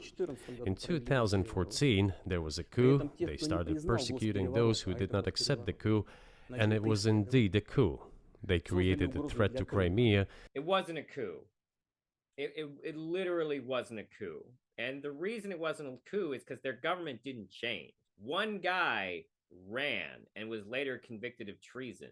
But their government, the status quo of their government did not change. There was no major overthrow of the government. The next guy in line for president got to be president. In a coup, you have to assume that they would overthrow the entire political system, because that's part of what makes it a coup, is when you throw out that political system and typically establish a new one. Which we had to take under our protection. They launched the war in Donbass in 2014 with the use of aircraft and artillery against civilians. This is when it all started. There is a video of aircraft attacking Donetsk from above. They launched a large-scale military operation, then another one. When they failed, they started to prepare the next one. All this against the background of military development of this territory and opening of NATO's doors. How could we not express concern over what was happening?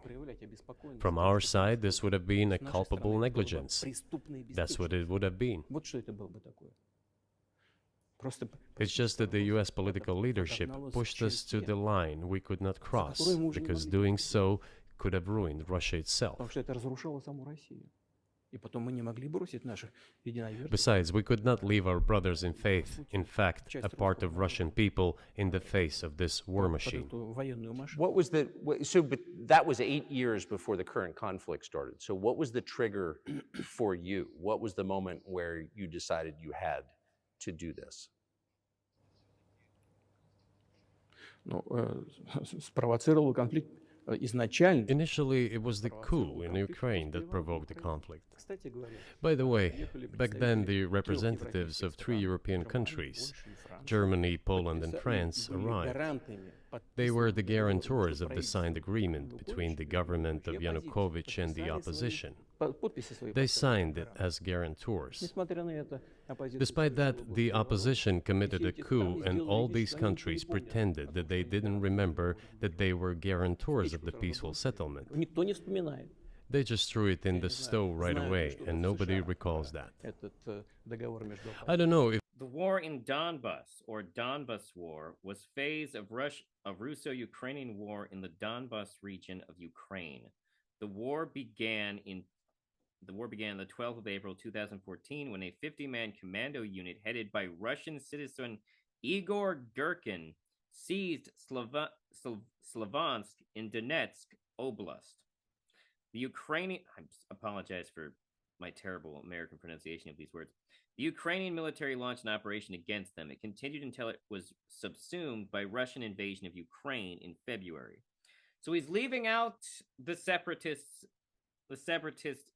invasion of Donetsk. Interesting. In March of 2014, following Ukraine's revolution of dignity, anti-revolution and pro-Russian protests began in Ukraine's Donetsk and Luhansk oblasts, collectively the Donbass. The way he made it sound like Donbass wasn't in Ukraine. Armed Russian-backed separatists seized Ukrainian government buildings and declared Donetsk and Luhansk republics, DPR and LPR, as independent states, leading to conflict with Ukrainian government forces. Russia covertly supported the separatists with troops and weaponry.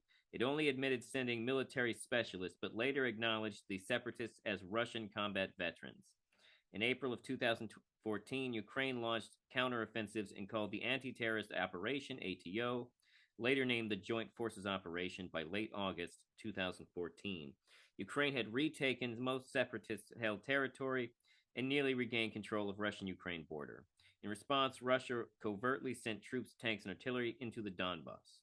Ukrainian officials called this Russian stealth invasion. The Russian incursion helped the pro-Russian forces regain much of the territory they had lost. Alexander Borodai, former prime minister of the DPR, said 50,000 Russian volunteers had fought in the first 5 months. Wow, he's being very dishonest about his framing of this event. If the US know anything about the agreement between the opposition and the authorities, and its three guarantors who, instead of bringing this whole situation back in the political field, supported the coup. Although it was meaningless, believe me, because President Yanukovych agreed to all conditions. He was ready to hold an early election, which he had no chance of winning, frankly speaking. Everyone knew that. Then why the coup? Why the victims? Why threatening Crimea? Why launching an operation in Donbass? This I do not understand. That is exactly what the miscalculation is. So he's either a liar, or the fact that he worked as a member of the KGB for so long has warped his brain with nothing but paranoia. CIA did its job Or both. Probably both. to complete the coup. I think one of the deputy secretaries of state said that it cost a large sum of money, almost 5 billion. But the political mistake was colossal. Why would they have to do that? All this could have been done legally, without victims, without military action, without losing Crimea. He did not mention the separatists at all. We would have never considered to even lift a finger if it hadn't been for the bloody developments on Maidan. Because we agreed with the fact that after the collapse of the Soviet Union, our borders should be along the borders of former Union's republics. We agreed to that.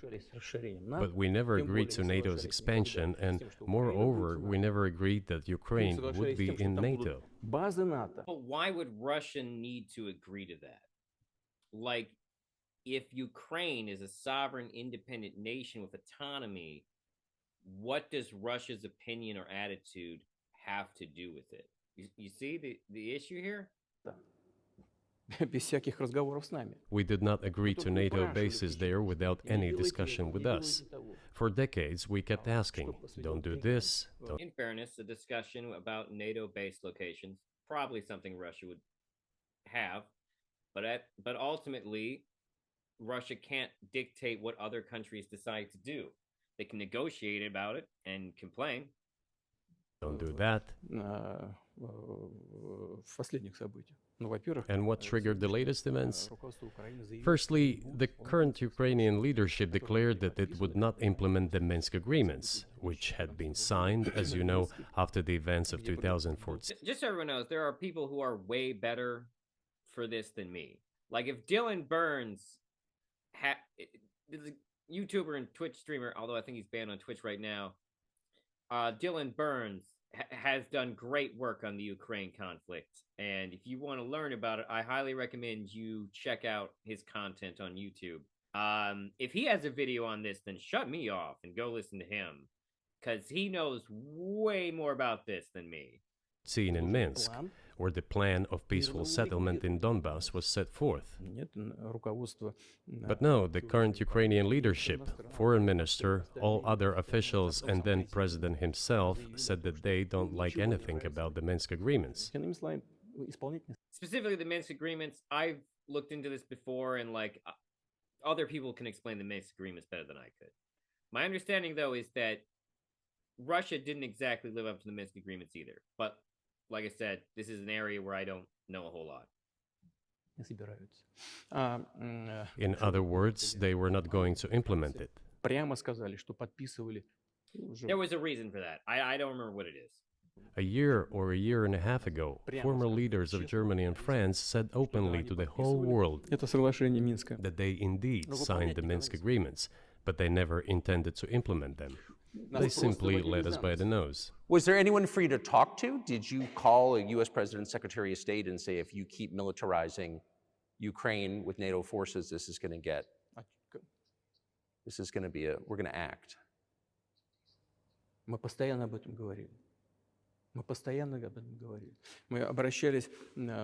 We talked about this all the time. We addressed the United States and European countries' leadership to stop these developments immediately, to implement the Minsk agreements. Откровенно говоря, Frankly speaking, I didn't know how we were going to do this, but I was ready to они implement them. сложные для Украины. These agreements were complicated for Ukraine. They included lots of elements of those Donbas territories' independence. That's true. However, I was absolutely confident, and I'm saying this to you now. I honestly believe that if we managed to convince the residents of Donbas, and we had to work hard to convince them to return to the Ukrainian statehood, then gradually the wounds would start to heal. When this part of territory reintegrated itself into common social environment, when the pensions and social benefits were paid again, all the pieces would gradually fall into place. No, nobody wanted that. Everybody wanted to resolve the issue by military force only. But we could not let that happen. And the situation got to the point when the Ukrainian side announced, no, we will not do anything. They also started preparing for military action. It was they who started the war in 2014. Our goal is to stop this war. And we did. That is not what the research says. Not what it says. Did not start this war in 2022. This is an attempt to stop it. Do you think you've stopped it now? That's a wild statement to make when you are the ones who were occupying. I mean, have you achieved your aims? No, we haven't achieved our aims yet, because one of them is denazification. This means the prohibition of all kinds of neo-Nazi movements. This is one of the problems that we discussed during the negotiation process, which ended in Istanbul early this year.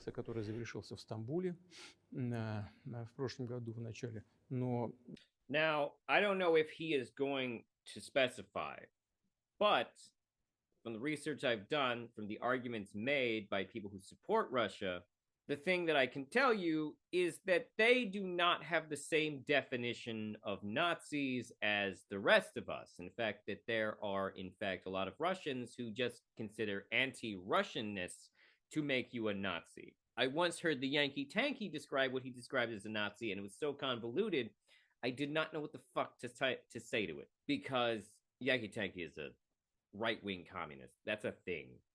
But let's move along.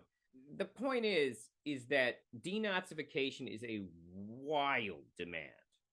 Because you see, if a government was Nazi'd, that'd be one thing. But the reality is that even if he is operating off the same definition of Nazis, that I hate to tell you this, but somebody could just invade Oregon based on that concept. Okay? There are Nazis all over the place. Nazis exist. Still, there are neo-Nazi movements all over the United States and also parts of Europe. Okay? Now, in none of these locations are these neo-Nazis in obvious open positions of power. I'm sure that there are some secret Nazis somewhere in the government or whatnot, but there are no open Nazis in positions of power currently. And there are no Nazis in open positions of power in Ukraine either. So the denazification would mean a referral to essentially removing citizenry who are Nazis. And at that point, like, you could invade any country you wanted on that concept. And it was not our initiative, because we were told by the Europeans, in particular, that it was necessary to create conditions for the final signing of the documents. My counterparts in France and Germany said, how can you imagine them signing a treaty with a gun to their heads?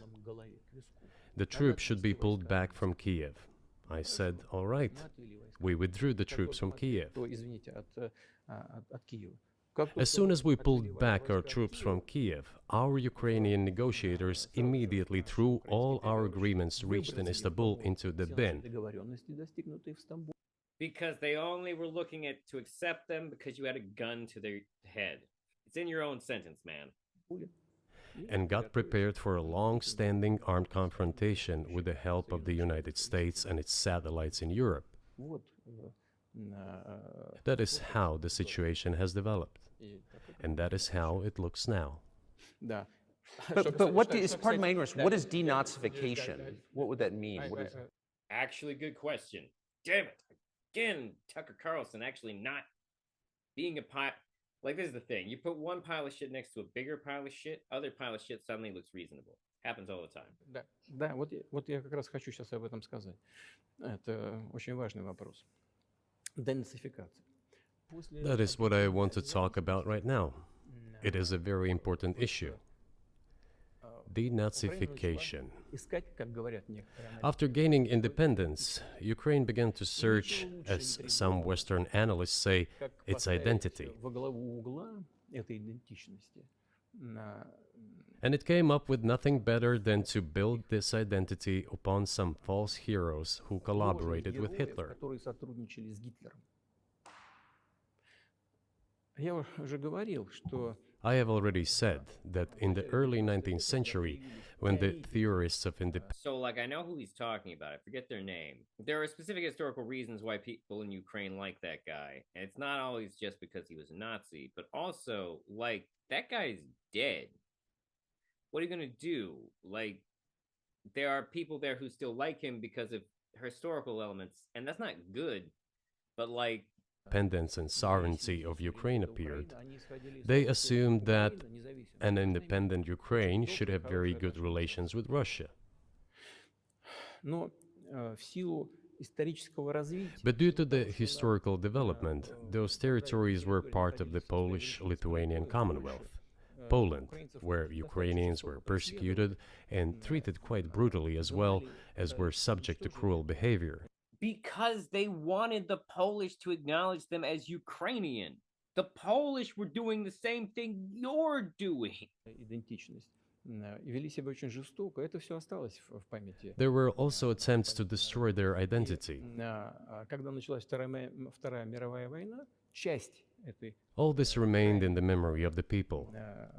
When World War II broke out, part of this extremely nationalist elite collaborated with Hitler, believing that he would bring them freedom. она начала сотрудничать с Гитлером. I think it's interesting he hasn't said the name of the guy. I forget the guy's name, but there's a significant individual connected to this. Полагая, что The German troops, even the SS troops, made Hitler's collaborators do the dirtiest work of exterminating the Polish and Jewish population.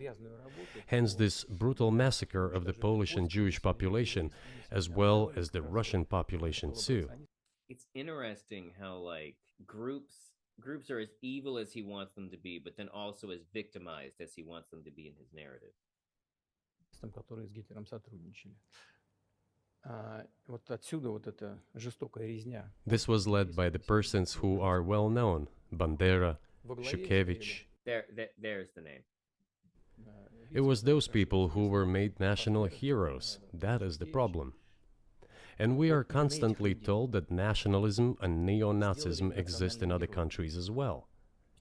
But you are a nationalist. The things you are doing is nationalistic. Wait a minute, did he just say we are told? This was led by the persons who are well known: Bandera, Shukevich. It was those people who were made national heroes. That is the problem. And we are constantly told that nationalism and neo-Nazism exist in other countries as well. Yes, they are seedlings, but we uproot them, and other countries fight against them. But Ukraine is not the case. These people have been made into national heroes in Ukraine. Monuments to those people have been erected. They are displayed on flags.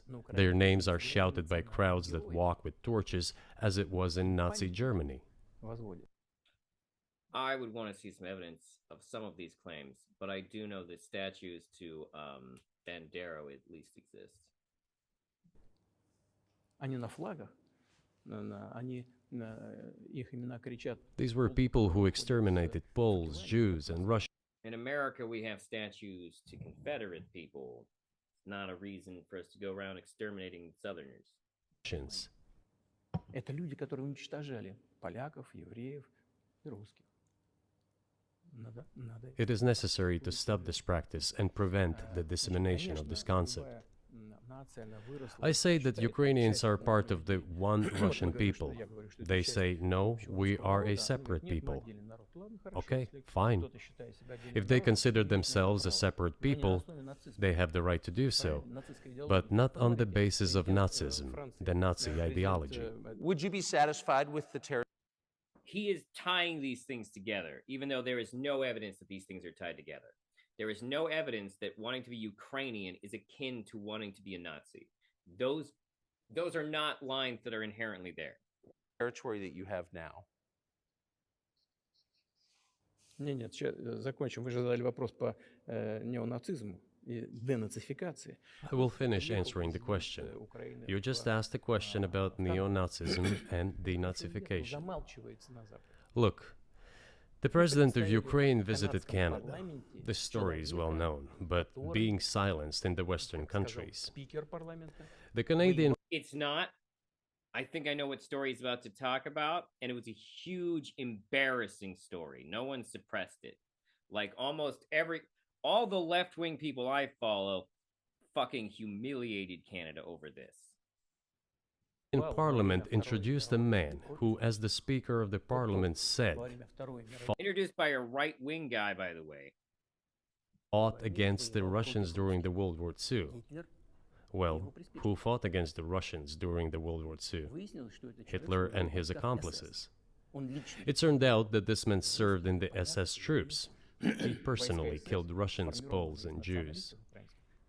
The SS troops consisted of Ukrainian nationalists who did this dirty work. The president of Ukraine stood up with the entire Parliament of Canada and applauded this man. How can this be imagined? The president of Ukraine himself, by the way, is a I don't remember the president of Ukraine being there, but I can look into that. Jew by nationality. Really, my question is, what do you He may not have known. It's totally possible. do about it? I mean, Hitler's been dead for 80 years. Nazi Germany no longer exists. This is a fair question. And so, true. And so, I think what you're saying is you want to extinguish or at least control Ukrainian nationalism, but how? How do you do that? Вот послушайте меня. Ваш вопрос очень тонкий. Listen to me. Your question is very Можно я subtle, скажу, как я думаю? and I can tell you what I think. Do not take offense. Of course. Он, казалось бы, тонкий, он очень противный, этот вопрос. This question appears to be subtle. It is quite pesky.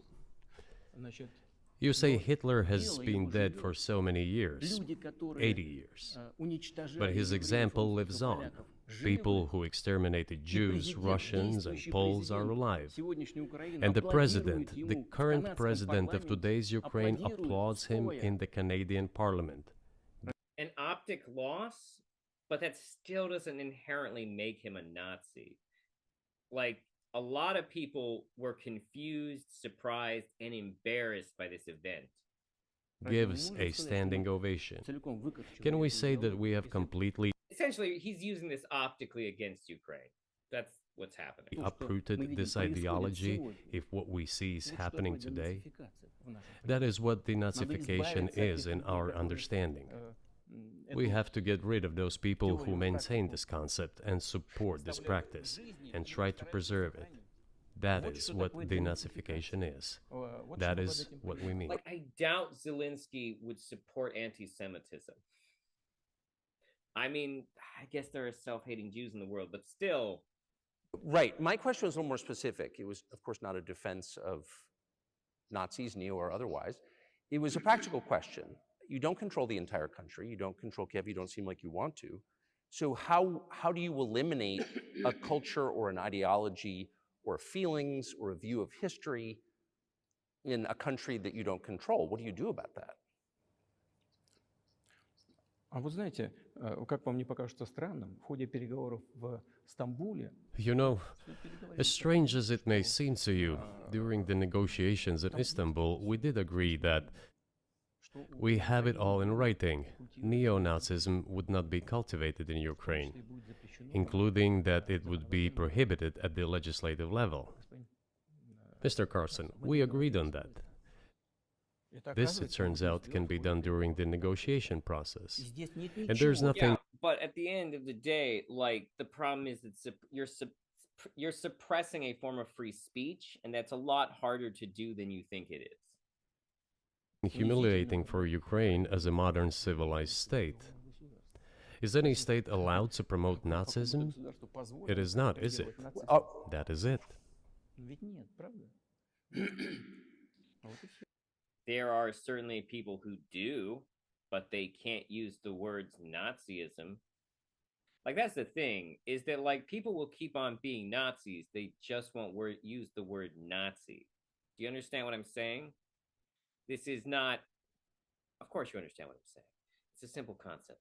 This is, they're at the end of the day, they're talking about nothing.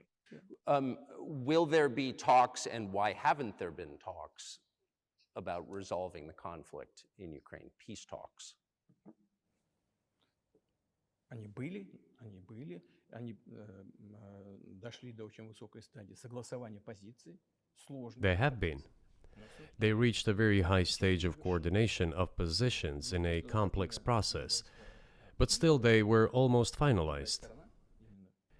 But after we withdrew our troops from Kiev, as I have already said, the other side.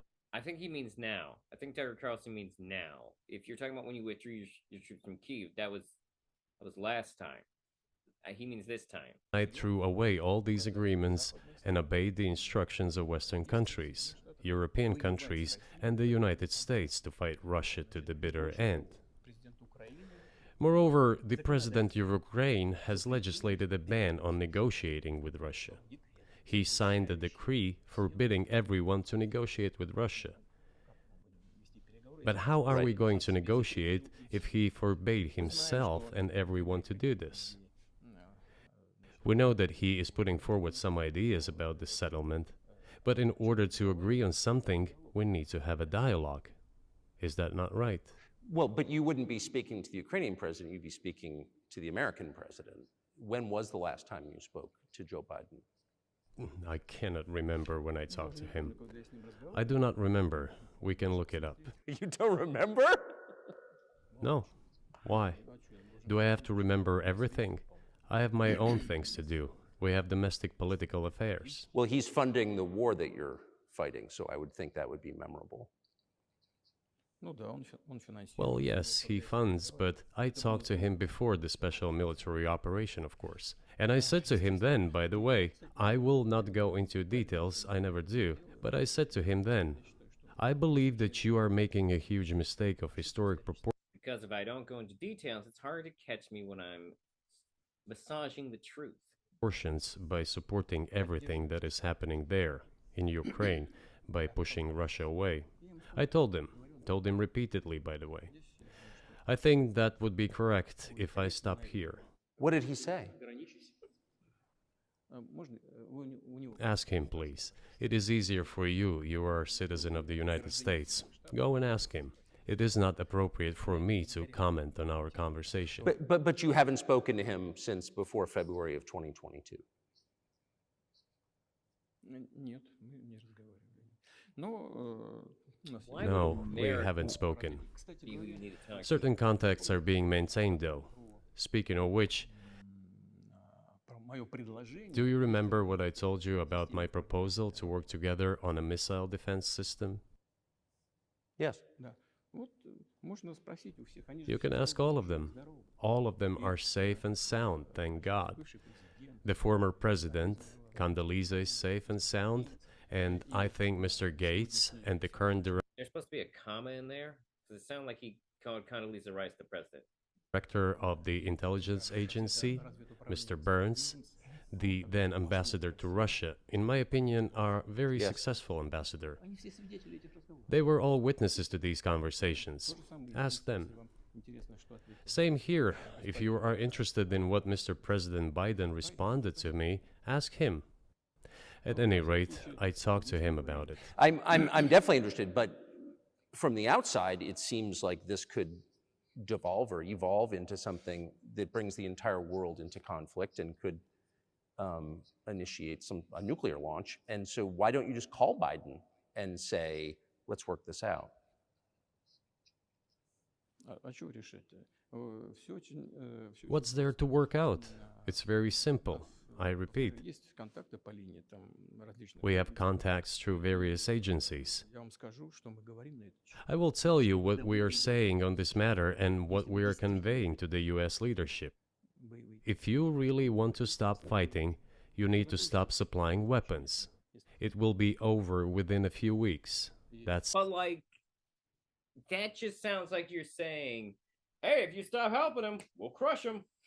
Like that's not good. it. Тогда можно договориться. And then we can agree on some terms. Before you do that, Что проще? stop. Чего мне ему звонить? What's easier? Why would I call him? Или What should I talk to him about? Or beg him for what? And what вы messages do you собираетесь get back? поставить такое-то оружие на Украину? You're going to deliver such and such weapons to Ukraine? Oh, I'm afraid. Oh my god, we still have an hour. Please don't. What is there to talk about? Do you think NATO is worried See, he doesn't really care about negotiating either. He just wants to put emphasis on when other people don't want to negotiate. about this becoming a global war or a nuclear conflict? At least that's what they're talking about. And they're trying to intimidate their own population with an imaginary Russian threat. This is an obvious fact. And thinking people, not Philistines, but thinking people, analysts, those who are engaged in real politics, just smart people, understand perfectly well that this is a fake. Раздувается. They're trying to fuel the Russian threat. The threat I think you're referring to is a Russian invasion of Poland, Latvia, expansionist behavior. Can you imagine? Because your behavior seems expansionist. Like even your answers here indicate that your desire is to crush Ukraine. Imagine a scenario where you sent Russian troops to Poland. Только в одном случае, если со стороны... Only in one case, if Poland attacks Russia. Why? Поэтому... Because we have no interest in Poland, Latvia, or anywhere else. Нигде. Why would we do that? We simply don't have any interest. It's just threat mongering. Well, the argument, I know you know this, is that, well, he invaded Ukraine. He has territorial aims across the continent, and you're saying unequivocally you don't.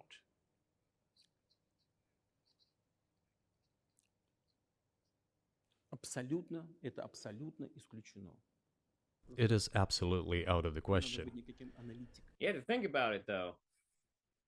You just don't have to be any kind of analyst. It goes against common sense to get involved in some kind of a Everyone prior to your invasion said it went against common sense for you to invade.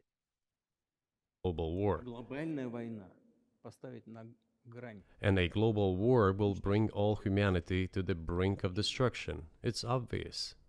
Вот. И есть, конечно, средства. There are certainly means of deterrence. They have been scaring everyone with us all along. Tomorrow Russia will use tactical nuclear weapons. Tomorrow Russia will use that. Страшно.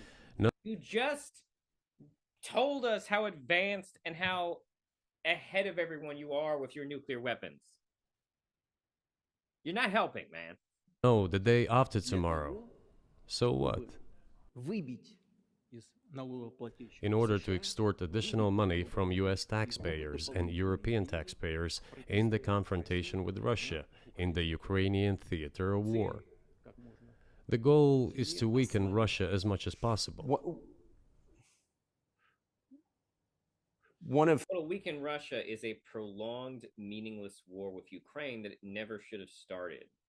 our senior United States senators from the state of New York, Chuck Schumer, said yesterday, I believe, that we have to continue to fund the Ukrainian effort, or U.S. soldiers, citizens could wind up fighting there. How do you assess that? Это провокация. This is a provocation, and a cheap provocation at that. Американские солдаты должны воевать. I do not understand why American soldiers should fight in Ukraine. They are mercenaries To remind you, currently they are not. We do currently not have any boots on the ground. from the United States there. The bigger number of mercenaries comes I also want to say that I'm actually not in favor of us putting boots on the ground. I do think that that would take escalation to a new point. I don't think there's anything wrong with supplying our allies with munitions, though. From Poland, with mercenaries from the United States in second place and mercenaries from Georgia in third place. Безусловно. Well, if somebody has the desire to send regular troops, that would certainly bring humanity to the brink of very serious global conflict. This is obvious. Do the United States need this? What for? Национальной территории. У вас нечем заниматься. Thousands of miles away from your national territory. На границе полно. Проблемы Don't you have anything better to do? с государством. You have issues on the border, issues with migration, issues See, like, this is the thing. Like, the fact that he is always checked into, like, Republican talking points is pretty wild. with the national debt, more than $33 trillion. You have nothing better to do, so you should fight in Ukraine? Понимая ситуацию, We're not currently fighting in Ukraine, just to remind you. которая складывается. Wouldn't it be better to negotiate with Russia? Make an agreement? You literally just. He literally went on this whole thing about, like, why would Russia make a negotiation with America? What should we need from you? Like, so, like, what? Already understanding the situation that is developing today, realizing that Russia will fight for its interests to the end, К здравому смыслу. and realizing this, actually return to common sense, start respecting our country and its interests, and look for certain solutions. Мне кажется, что это гораздо умнее. It seems to me that this is much smarter and more rational. Who blew up Nord Stream? You for sure. I was busy that day. Nate, do you have Interesting, he chose to deflect from that question with a joke. I did not blow up То есть Nord у вас- Stream. у Thank вас- you, though. У вас лично, может быть, есть алиби, у вас лично. You personally may have an alibi, but the CIA has no such alibi. Yeah, no, he paranoid as fuck. I'm not saying the CIA didn't do it. They could have. But, like, most evidence indicates that it was probably not. See, the thing is, he doesn't have any evidence for that. Whether he really believes it or if he just thinks it's the most convenient thing he can say at that point, who knows? But no evidence has currently been presented for that claim. Do you have evidence that NATO or the CIA did it?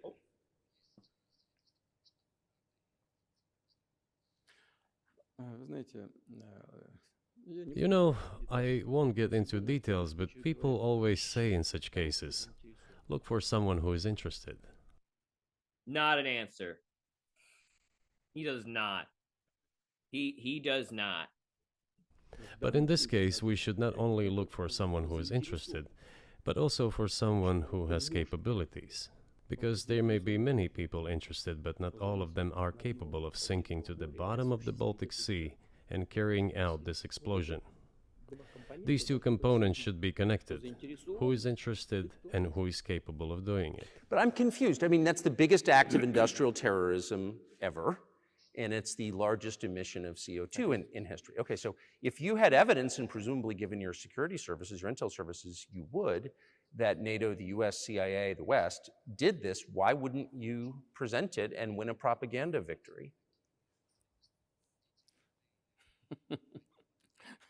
В войне пропаганды очень сложно. In the war of propaganda, it is very difficult to defeat the United States, because the United States controls all the world's media and many European media.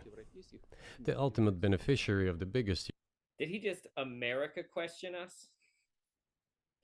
Did he just replace the Jewish question with the American question? Is that what just happened? European media are American financial institutions. Don't you know that? So it is possible to get involved in this work, but it is cost prohibitive, so to speak. Мы можем We can simply shine the spotlight on our sources of information, and we will not achieve results. It is clear to the whole world what happened, and even American analysts talk about it directly. It's true. Yes, but here's a question you may be able to answer. But it's never been confirmed. I mean, America, I think America suspects Ukraine. It sounds like Russia doesn't think Ukraine could do that. Or he just really wants everyone to be paranoid about the CIA, which kind of should be. You worked in Germany, famously. The Germans clearly know that their NATO partner did this, and it damaged their economy greatly. It may never recover. Why are they being silent about it? That's very confusing to me. Why wouldn't the Germans say something about it? Ну, меня это тоже удивляет. This also confuses me. But today's German leadership is guided by the interests of the collective West rather than its national interests. Otherwise, it is difficult to explain the logic of their action or inaction. After all, it is not only about Nord Stream 1, which was blown up, and the Nord Stream 2 was damaged, but one pipe is safe and sound and gas can be supplied to Europe through it. But Germany does not open it. We are ready, please. There's another route through Poland called Yamal Europe, which also allows for large flow. Poland has closed it, but Poland packs from the German hand. It receives money from the pan-European funds, and Germany is the main donor to these pan-European funds. Okay, yeah, so he is actually unironically WQing or Western questioning.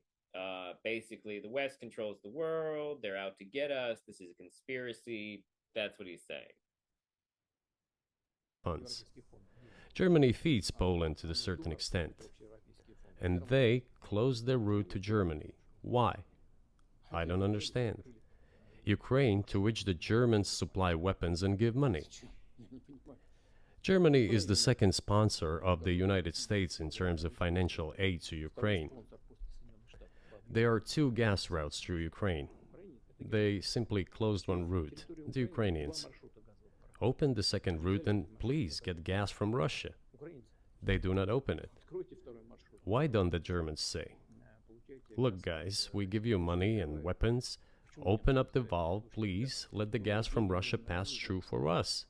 We're buying liquefied gas at exorbitant prices in Europe, which brings the level of our competitiveness and economy in general down to zero. Do you want us to give you money? Wow, Putin really is a propaganda master, you know? He's good at this shit. I mean, I can see through him, but he is good at this shit. Let us have the decent existence, make money for our economy, because this is where the money we give you comes from.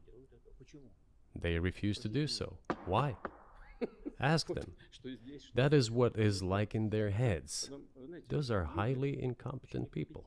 Well, maybe the world is breaking into two hemispheres, one with cheap energy, the other without. And I want to ask you that. If we're now a multipolar world, obviously we are, can you describe the blocks of alliances?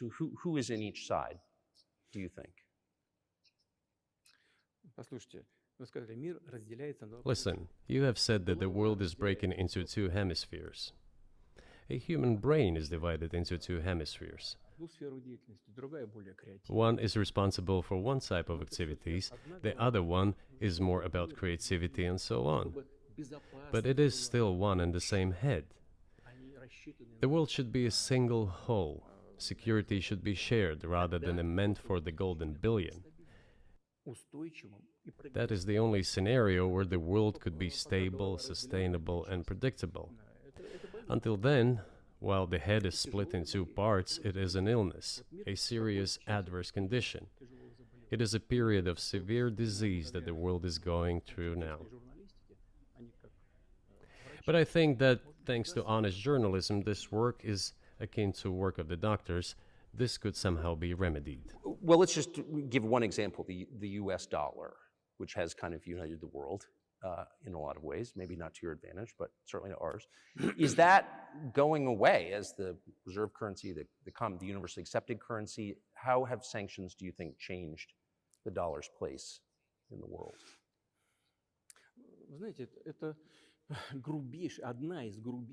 You know, to use the dollar as a tool of foreign policy struggle is one of the biggest strategic mistakes made by the US political leadership.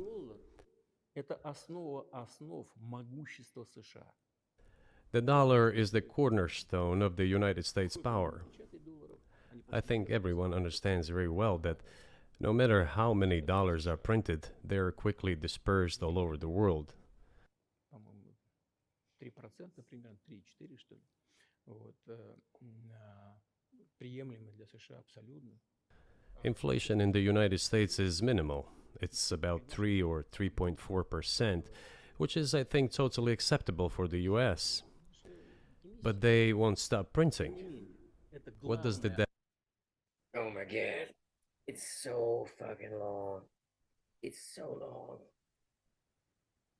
It's so long. I need a break. All right. So you may have noticed I'm wearing something completely different, and my hair is back. That's because I did not film this all in one sitting. In fact, I didn't even film it all in one day. I rolled it over the second day, which is gonna make this day harder because now I gotta edit it and shit. But we're gonna finish this motherfucker, okay? Because so far the major things that I'm noticing is A, Putin's really good at propaganda. B, the whole thing is very dishonest and paranoid at the same time. Putin is not being honest about the nature of the conflict in Ukraine or what the Ukrainian people previously fought for as a nation, which is to be recognized as an ethnicity, which is why they fought against Poland in the first place. A conflict that he described poorly because he had to dance around the fact that that's actually what they wanted, was to be recognized as Ukrainian and not Polish. As we last left off, he was talking about the dollar, which I'm glad I got some rest in because, like, I was starting to, my brain was going previously, and I missed some of the stuff he was saying about the American dollar. Now, of course, Putin has to downplay the dollar to a certain extent because it's worth so much more than the ruble. They still use the ruble, right? Listen to me. I sound like I don't know anything because I don't. I'm a comedian. Why are you watching me? I should not discourage you from watching me. I need you to watch me. I need your attention. I'm getting lost, getting sidetracked. I haven't even hit the vape yet. Let's focus. So he has to downplay the dollar. And we're going to get in. I'm sure he's, as we jump back into it, I'm sure he's going to talk more about this. But he has to downplay the dollar. Now, whether or not America using the dollar as their core advantage in the world is good or bad, it's a hard thing for us to tell because it's worked out pretty well for America so far. It has granted America a lot of power in our strong dollar. He himself, in the interview, has just admitted that our level of inflation is actually decent. Putin thinks our level of inflation is not bad. Now, he's going to say that it doesn't matter because as soon as we have money printed, it goes all around the world. Now, to be fair, though, that's also why our dollar is powerful. And also that technically means that, well, everyone's sort of dependent on our dollar, which has worked out well for us so far. But who knows? Maybe Putin will be proven right in the future. But the point is that his dollar ain't worth leveraging shit. Let's get back into it. What does the debt of $33 trillion tell us about? It is about the emission.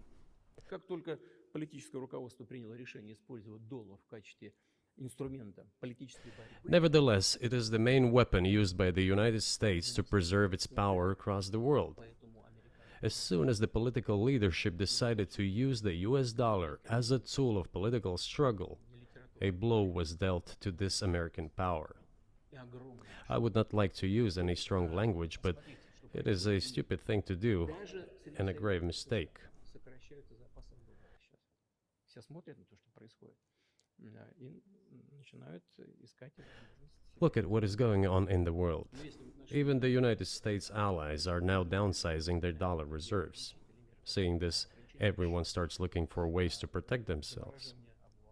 But the fact that the United States applies restrictive measures to certain countries such as placing restrictions on transactions, freezing assets, etc., causes grave concern and sends a signal to the whole world. Translation: I think it makes you look like a dick that you sanction me for the things that I do. You dicks. What did we have here? Until 2022, about 80% of Russian foreign trade transactions were made in US dollars and euros.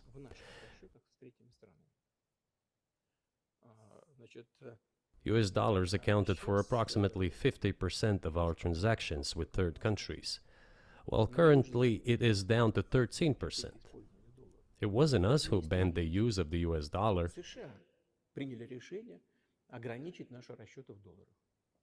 We had no such intention. It was decision of the United States to restrict our transactions in US dollars. I think it is complete foolishness from the point of view of the interests of the United States itself and its taxpayers. Interesting take from Putin there. Hey guys, why are you stopping me from using your money? That's part of your economy. What are you doing? And but sometimes you just you got to draw a line in the sand. Especially if the alternative is war, maybe stop doing war. As it damages the US economy, undermines the power of the United States across the world. By the way, our transactions in yuan accounted for about 3%. Today, 34% of our transactions are made in rubles, and about as much, a little over 34% in yuan. Why did the United States do this? My only guess is self-conceit. They probably thought it would lead to full collapse, but nothing collapsed. Moreover, other countries, including oil producers, are thinking of and already accepting payments for oil in yuan. Do you even realize what is going on or not? Does anyone in the United States realize this? What are you doing? You are cutting yourself off. All experts say this. Ask any intelligent and thinking person in the United States what the dollar means for the US. But You're killing it with your own hands. I think that's I think that's a fair assessment. The question is what comes next, and maybe you trade one colonial power for another, much less sentimental and forgiving colonial power. I mean, is the BRICS, for example, in danger of being completely dominated by the Chinese economy in a way that's not good for their sovereignty? Oh, that's interesting. So right now he's trying to flip it around on Putin by bringing up the fact that China might end up dominating BRICS. Now, BRICS is the supposed next economic superpower of the future, and they've been talking about it for literally like a decade now. Actually, no, over a decade, because I was in college when I learned about BRICS. Now, I hate admitting that. That I'm old, not that I was in college. Now, BRICS stands for Brazil, Russia, India, China. There was another country that almost got brought into BRICS, or maybe they are bringing into BRICS. I can't remember. Wait, does the S stand for something? I don't think the S stands for something. I could be wrong. Apologies to S if they're a country. Now, over the recent years, this hasn't quite gone as well as global politics experts thought it would, partly because Brazil is not doing as good as they were previously economically. Russia not doing great economically. So Tucker Carlson's question here is not meritless.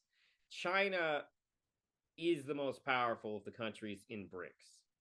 And if BRICS were to come to some type of power, one would assume that China would dominate it. Much the way that America has dominated the West. Do you worry about that? Well, we have heard those boogeyman stories before. It is a boogeyman story. We're neighbors with China. You cannot choose neighbors just as you cannot choose close relatives. We share a border of 1,000 kilometers with them. This is number one. Second, we have a centuries-long history of coexistence, where Except for that period where the Soviet Union was fucking with China, and so China decided to make a treaty with America. you're used to it. Third, China's foreign policy philosophy is not aggressive. Its idea is to always look for compromise, and we can see that. The next point is as follows. We are always told the same boogeyman story, and here it goes again. Through an euphemistic form, but it is still the same boogeyman story. The cooperation with China keeps increasing. The pace at which China's cooperation with Europe is growing is higher and greater than that of the growth of Chinese-Russian cooperation. Ask Europeans, aren't they afraid? They might be, I don't know. But they are still trying to access China's market at all costs, especially now that they are facing economic problems. Chinese businesses are... So, he's not entirely wrong, but it is interesting how Putin is trying to frame everything as being someone else's problem. He's not afraid of anything. They don't have problems. Their economy is strong. Their economy is having problems. The ruble is still one of the lowest valued monies in the world, at least as far as superpowers go. I'm sure there's some small third world countries that are have a weaker currency than they do, but the ruble compared to the American dollar is still trash. Are also exploring the European market. Do Chinese businesses have small presence in the United States? Yes, the political decisions are such that they are trying to limit their cooperation with China. It is to your own detriment, Mr. Tucker, that you are limiting cooperation with China. You are hurting yourself. So there are reasons that we have limited cooperation with China, although it is worth noting that a big slowdown on our cooperation for China was actually Donald Trump. So it's interesting. But how is this relevant to what Tucker Carlson is talking to Putin about? If you notice, Putin is consistently trying to flip everything back on the West when we're supposed to be talking about him. It is a delicate matter, and there are no silver bullet solutions, just as it is with the dollar. So, before introducing any illegitimate sanctions, illegitimate in terms of the Charter of the United Nations, one should think very carefully. For decision makers, this appears to be a problem. So you said a moment ago that the world would be a lot better if it weren't broken into competing alliances, if there was cooperation globally. One of the reasons you don't have that is because the current American administration is dead set against you. Do you think if there were a new administration after Joe Biden... We're dead... I would say... Okay, first of all, actually, wait, I'm going to let Tucker finish this question. Biden, that you would be able to reestablish communication with the U.S. government? Or does it not matter who the president is?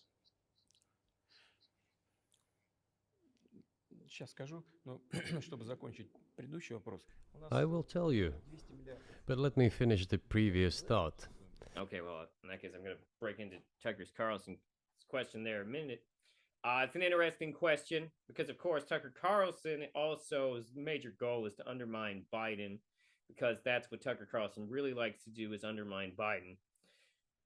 Because Tucker Carlson is a grifter who wants that anti-Biden money. Now, if Putin tells him yes, then Tucker can use this against Biden. If he says no, that it doesn't matter, that makes it harder for him to use it against Biden. But I'm not saying he can't exploit it in some way. Tucker Carlson Network. TCN. Oh, that's my God.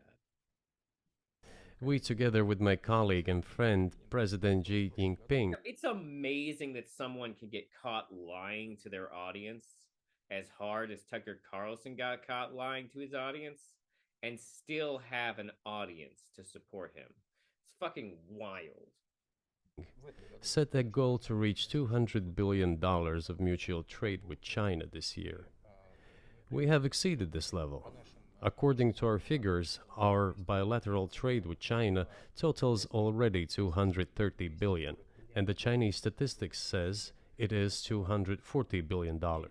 It's also worth noting that the reason that those percentages of like how much they're trading with China and countries like Iran is interesting because those numbers would go down if so many countries weren't not doing trade with him. This is kind of how the economy shifts. War is not great for economies. In fact, it used to be war was how people made money, but now the only people who make money off of war are people who sell weapons. But as a civilization, we haven't evolved past this yet somehow. Because there are still people who believe that war is good and profitable. But the reality is that war stopped being profitable a long time ago. Now war comes with immense debt on society. And the only reason war used to be profitable is because war used to be a way you were allowed to steal people's shit. But now everybody has to help rebuild other countries because we're civilized. War is no longer super relevant. And Putin is being a dick. One more important thing. Our trade is well balanced, mutually complementary in high-tech, energy, scientific research and development. He's just talking up Russia. He's just trying to say Russia good, America bad. Like, that's a heavy part of this. And like, you shouldn't actually trust it. Is what I'm saying. It is very balanced.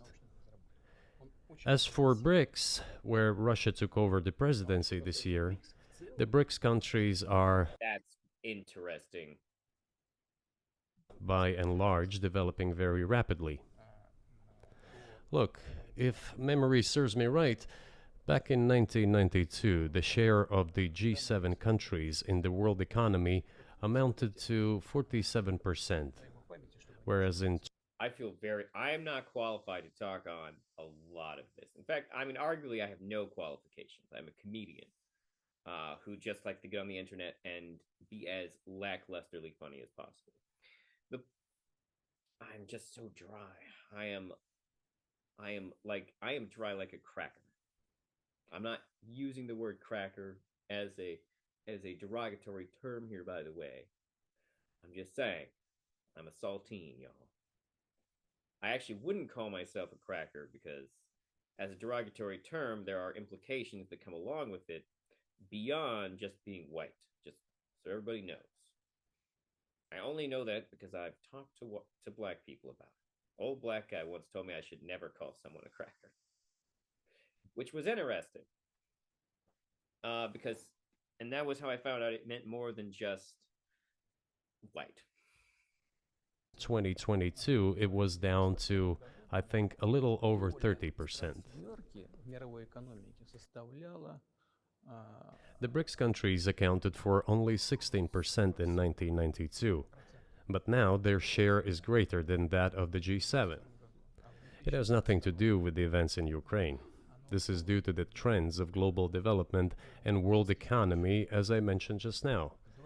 And this is inevitable. This will keep happening. It is like the rise of the sun. You cannot prevent the sun from rising. You have to adapt to it. How do the United States adapt? With the help of force, sanctions, pressure, bombings, and use of armed forces. This is about self-conceit. Your political establishment does not understand that the world is changing. He is talking about this while literally invading another country. So just keep that in mind. He is talking about America's use of force, even though we are currently not using force against him. Sanctions, by the way, are not forced. You could say that they are coercive.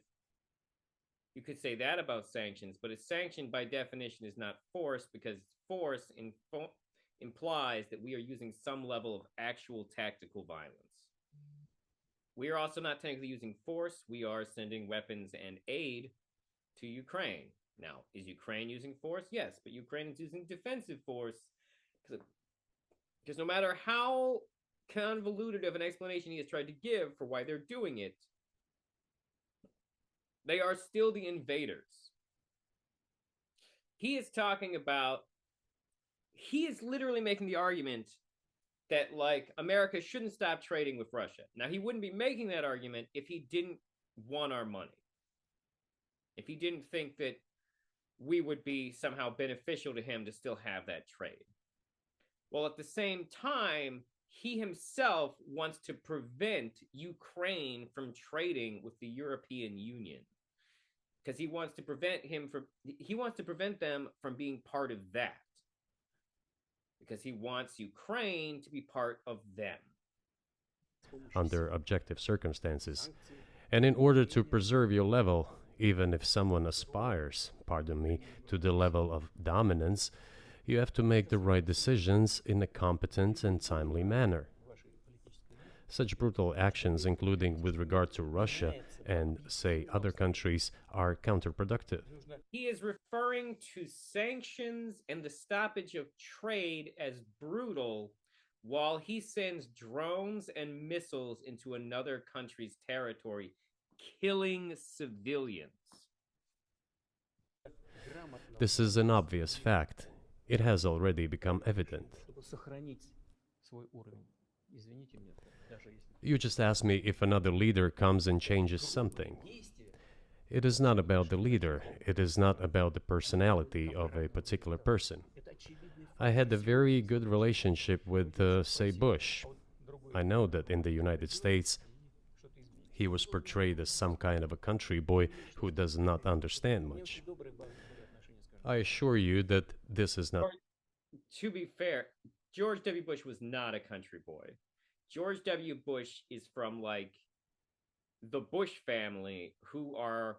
Prescott Bush was from Ohio, and then the rest of his family is from New England. And then he just happened to move to Texas, and his other brother moved to Florida, where they just picked up ridiculous, stupid accents. Not the case. I think he made a lot of mistakes with regard to Russia, too. I told you about 2008 and the decision in Bucharest to open the NATO's doors for Ukraine. I want to note that he has not mentioned his relationship with Trump as being either positive nor negative. So far. And so on. That happened during his presidency. He actually exercised pressure on the Europeans. But in general, on a personal human level, I had a very good relationship with him. He was no worse than any other American or Russian or European politician. I assure you, he understood what he was doing as well as others. I had such personal relationship with Trump as well. Likes Trump. It is not about the personality of the leader. It is about the elite's mindset. If the idea of domination at any cost, based also on forceful actions, dominates the American society, nothing will change. It will only get worse. But if, in the end, one comes to the awareness that the world... He is literally trying to dominate another country. You need to keep that in mind when he's saying shit like this. Don't get me wrong. I have tons of criticisms for the United States, our foreign policies, our stances on war. But here's the reality. He is the one doing an Iraq war right now. He is the one making up excuses to invade a country. I want to remind you that the concept of denazification would be like if Canada came down to the United States and just started forcing us to take down our Confederate flags and monuments. There's a lot, I support taking that shit down because I think those people are traitors to the United States of America. And the fact that we allow them to have statues is fucking ridiculous. Like, that's insane. And I also would be in favor of taking down any statues to Banderos, but I don't live in Ukraine. Ukrainians themselves have to come to the conclusion that guys who worked with the Nazis specifically because they wanted to fight the Russians.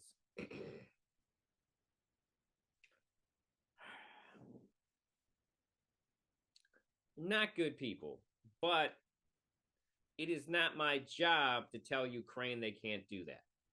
That would be like me suggesting that some other country should take care of the people in my country who are into the Confederacy. I don't think that's a reason to invade America. I do not think that. I don't support the people who support the Confederacy, but I would object to another country invading us because we hadn't banned those statues. Statues I personally would take down. World has been changing due to the objective circumstances, and that one should be able to adapt to them in time, using the advantages that the US still has today, then perhaps something may change. Tucker makes the funniest faces while listening to Putin. Like he looks genuinely he looks genuinely surprised or confused. Or like he's not sure where Putin is going with any of this, which in fairness, because Putin's not really trying to go anywhere with it, I'm pretty confident he's trying to obfuscate the issues. Look, China's economy has become the first economy in the world in purchasing power parity. In terms of volume, it overtook the US a long time ago. The USA comes second, then India, 1.5 billion people, and then Japan, with Russia in the 5th place. Russia was the first economy in Europe last year, despite all the sanctions and restrictions. Is it normal from your point of view? Right? That seems weird. But their money is worth so little. Restrictions, impossibility of payments in dollars, being cut off from SWIFT services, sanctions against our ships carrying oil, sanctions against airplanes, sanctions in everything, everywhere. The largest number of sanctions in the world which are applied against Russia. And we have become Europe's first economy during this time. The tools that US uses don't work. Well, one has to think about what to do. If this realization comes to the ruling elites, then yes, then the first person of the state will act in anticipation of what the voters and the people who make decisions at various levels expect from this person. Then maybe something will change. But you're describing two different systems. You say the leader acts in the interest of the voters, but you also say these decisions are not made by the leader, they're made by the ruling classes. You've run this country for so long, you've known all these American presidents. What are those power centers in the United States, do you think? Like, who actually makes the decisions?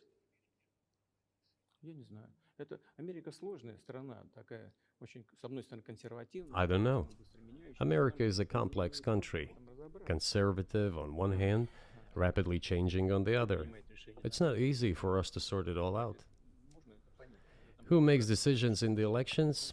Is it possible to understand this when each state has its own legislation? Each state regulates itself?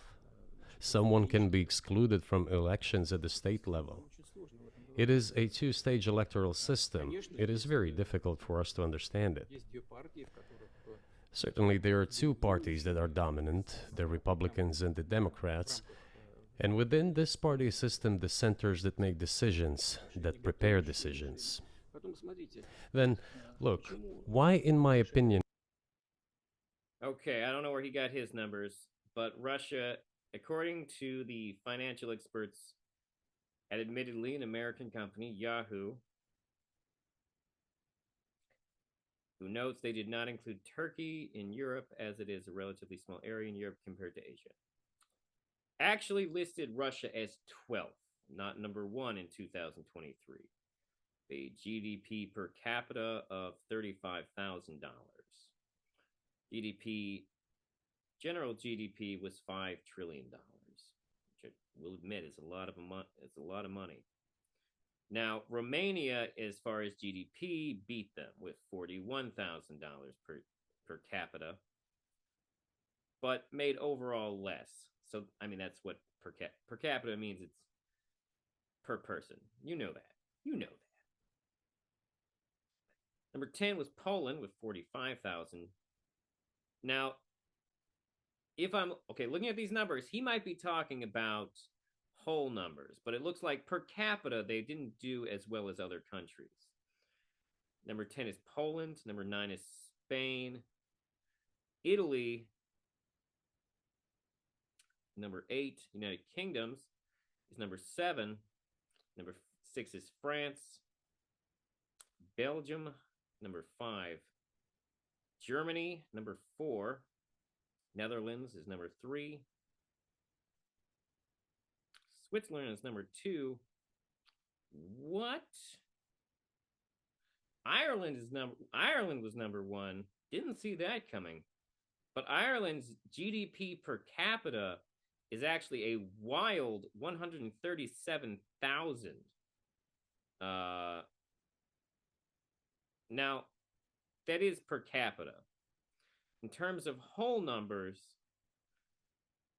let's see here. Germany's economy's GDP was 5.54 trillion.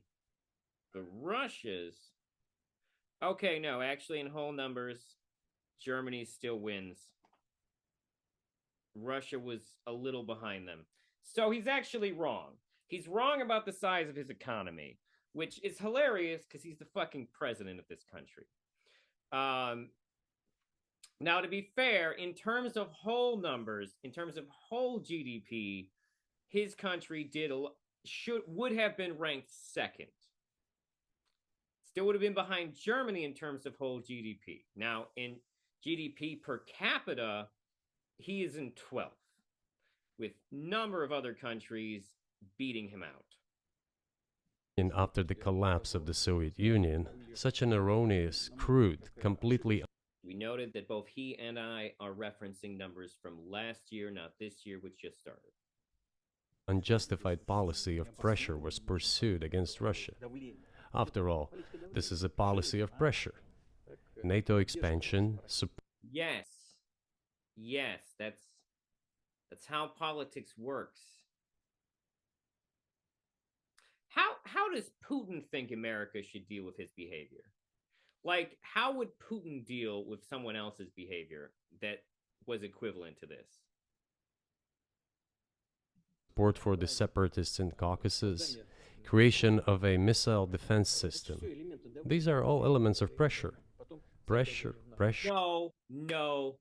You can't say our designing of a U.S. defense system is pressure on you.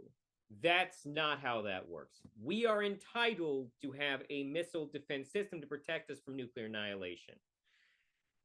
You're not even the only country that has nukes. And like several other countries that have serious beef with us are also pursuing nuclear weapons programs, like North Korea, although North Korea's technological levels are pathetic, and whether or not they could ever make a missile that would reach us, who knows? But who knows? Maybe they'd buy some shit from Russia.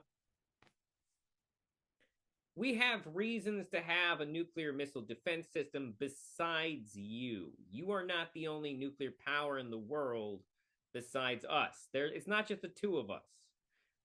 You are not entitled to tell us we can't make a nuclear missile defense system. As long as nukes exist, there is reason to have a nuclear missile defense system. In fact, I would say that having a nuclear missile defense system is a more responsible response than just to continue making more and more nukes. Like, do you understand that this goes both ways, Putin? You making more and more nukes when we make a missile defense system makes us feel like the missile defense system is justified. You are part of the acceleration. Stop acting like you're not involved. Pressure. Then, dragging Ukraine into NATO is all about pressure. Why? Are we dragging them, or do they want to join? You have to understand that these are two separate concepts. Us dragging them into NATO would be us forcibly making them join NATO. And I would say that would be weird as hell. I would not be in favor of that. Wouldn't be in favor of that at all. However, Russia should not get a say in whether or not they want to join NATO. Do you understand? It's like trying to control other countries' behaviors is like trying to control another person's behavior. You can only control it so much. And at the end of the day, the only thing you can really control is your own behavior.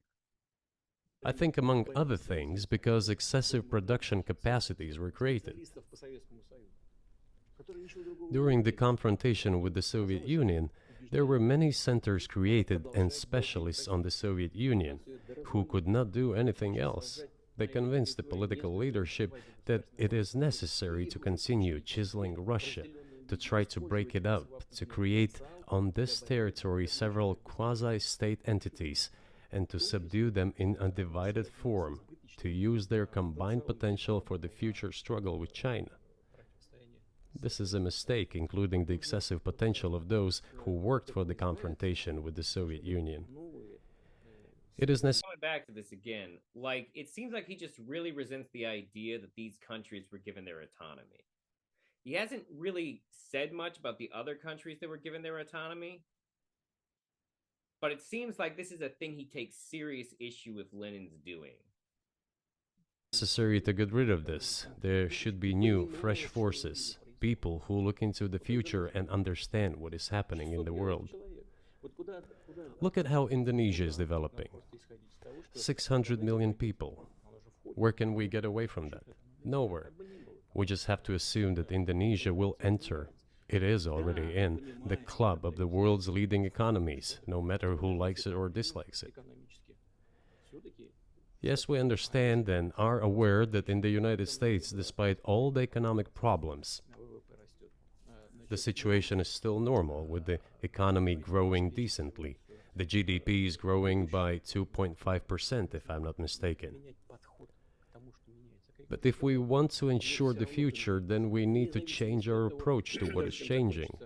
As I already said, the world would nevertheless change, regardless of how the developments in Ukraine end. The world is changing. In the United States themselves, experts are writing that the United States are nonetheless gradually changing their position in the world. It is your experts who write that. I just read them. The only question is how this would happen. Painfully and quickly, or gently and gradually. And this is written by people who are not anti-American. They simply follow global development trends. That's it. And I just looked this up, and I'm not going to say that he's wrong about these things, but it is worth noting that even if he's correct, the United States is still the #1 ranked economy in the world. And I know I took a shot at Brazil, but they are ranked 10th. Like, according to what I just looked up here on, although I don't know what the hell website is this? JagranJosh.com. Maybe this, you know what? I don't feel good about this website. It looks weird. And by that I've never heard of that. Indonesia is the 16th largest economy, which is not bad. It's in the top 20. Still hasn't broke the top 10 yet, though, there, Putin. And in order to assess them and change policies, we need people who think, look forward, can analyze and recommend certain decisions at the level of political leaders. I just have to ask, you've said clearly that NATO... I very much doubt Tucker Carlson will ask him about the culture wars of Russia, and, you know, how Russia is currently actively censoring positive representation of homosexuals and other members of the LGBTQ community. Expansion eastward is a violation of the promise you all were made in 1990. It's a threat to your country. Right before you sent troops into Ukraine, the Vice President of the United States went to the Munich Security Conference and encouraged the President of Ukraine to join NATO. Do you think that was an effort to provoke you into military action? That is a fair... I mean, first, I very much suspect that he will feel that way. But B, Tucker, what the fuck was that? Okay, man?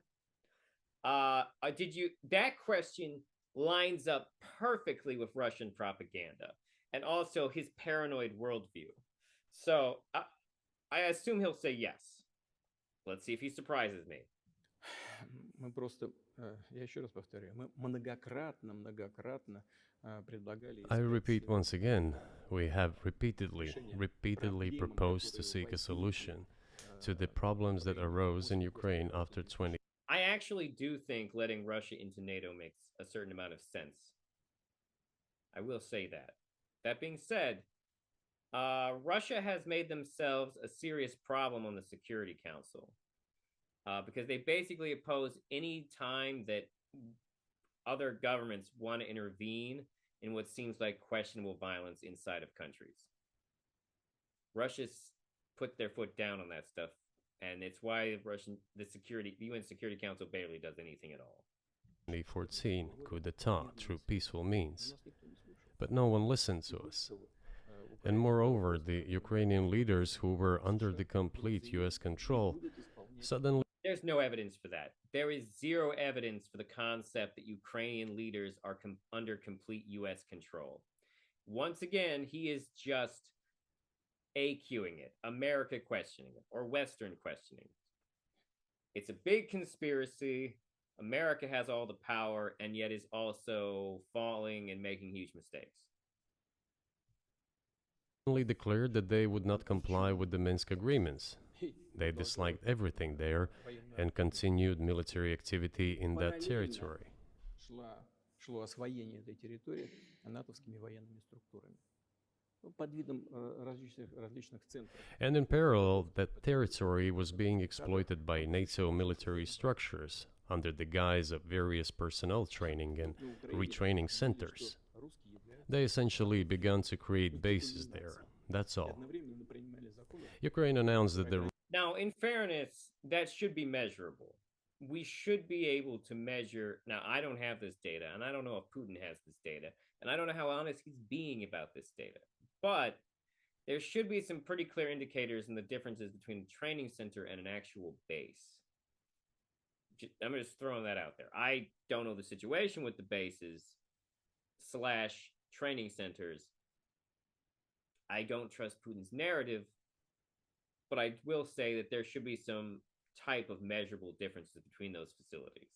Russians were a non-titular nationality, while passing the laws that limit the rights of non-titular nationalities in Ukraine.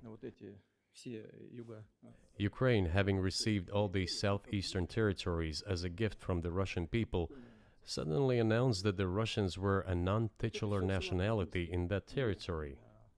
Is that normal? Everything I've heard about Ukraine indicates that the concept of Russians being treated as second-class citizens is largely an exaggeration created by Russian state media.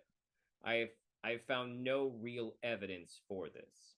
Russia claims that speaking Russian has been banned in Ukraine, but there are still lots of places in Ukraine where people speak Russian. So it's just like, where is the evidence for this? All this put together led to the decision to end the war that neo-Nazis started in Ukraine in 2014.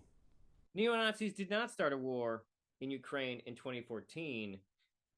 Russian separatists started a war in Ukraine in 2014, and then Russia invaded, and then far-right militias were the only people prepared to fight Russia. That is the actual series of events. Do you think Zelensky has the freedom to negotiate a settlement to this conflict?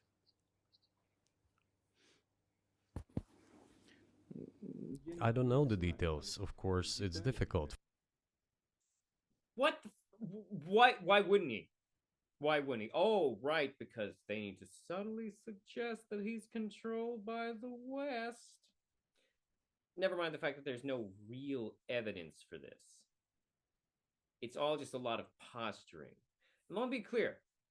My mind can be changed by evidence. If you have evidence that Ukraine is secretly shadow governmented by the United States, please let me know. For me to judge. But I believe he has, in any case, he used to have. His father fought against the fascists, Nazis, during World War II. I once talked to him about this. I said, Volodya, what are you doing? Why are you supporting neo-Nazis in Ukraine today, while your father fought against fascism? He was a front-line soldier. I will not tell you what he answered. This is a separate topic, and I will not tell you what he answered. What? Why not?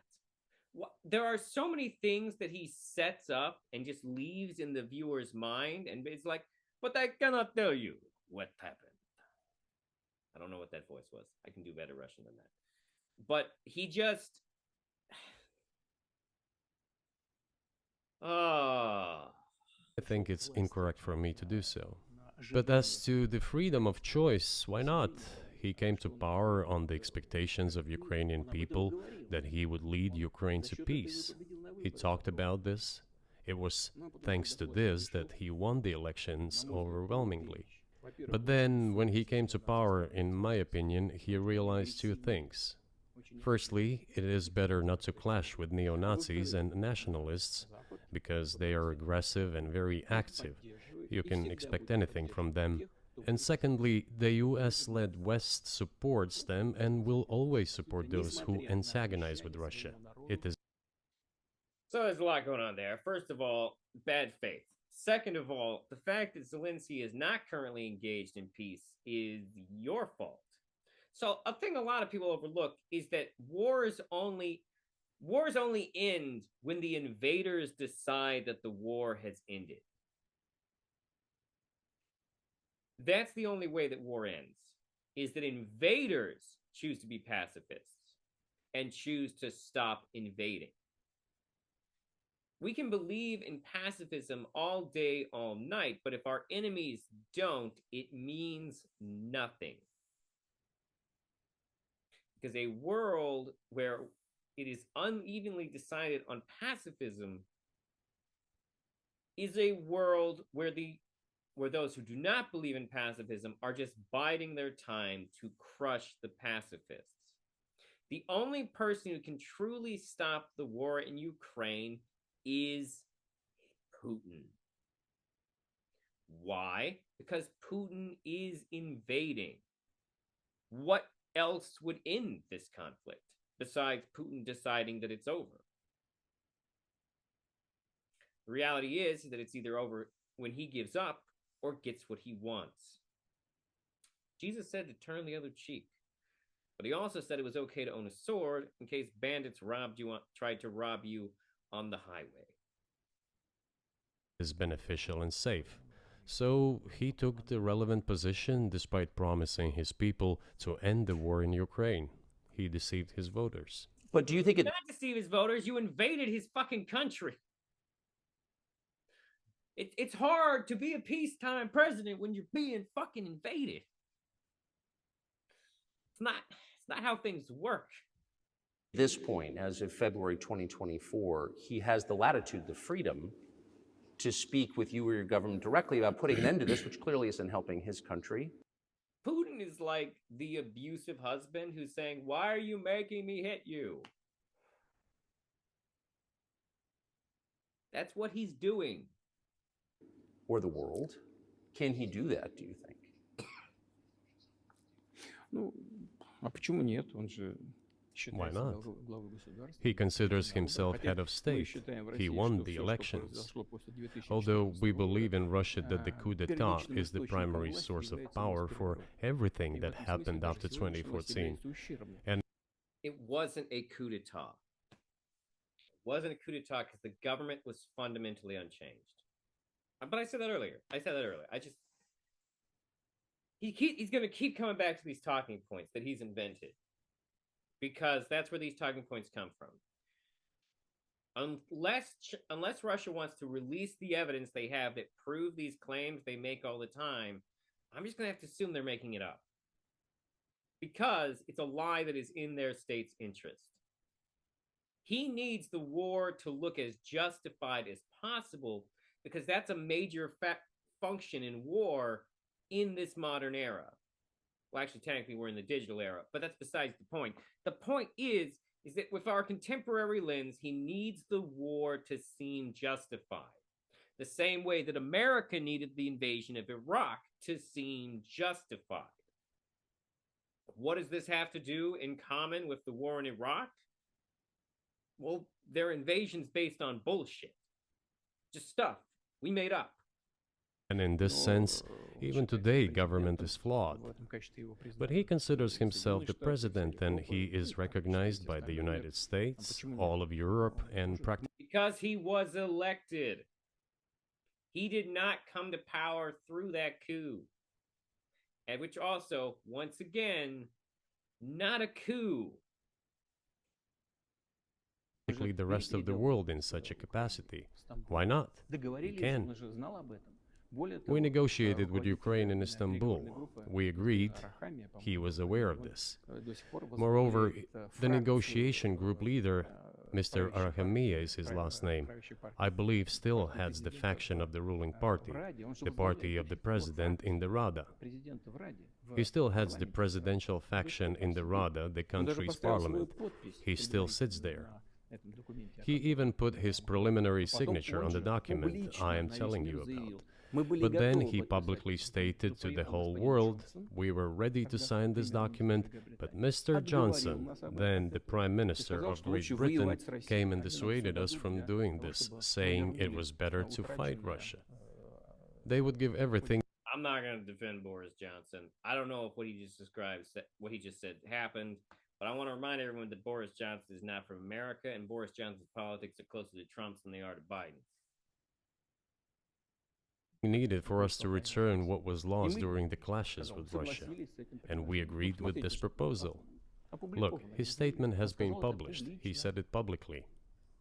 Can they return to this or not?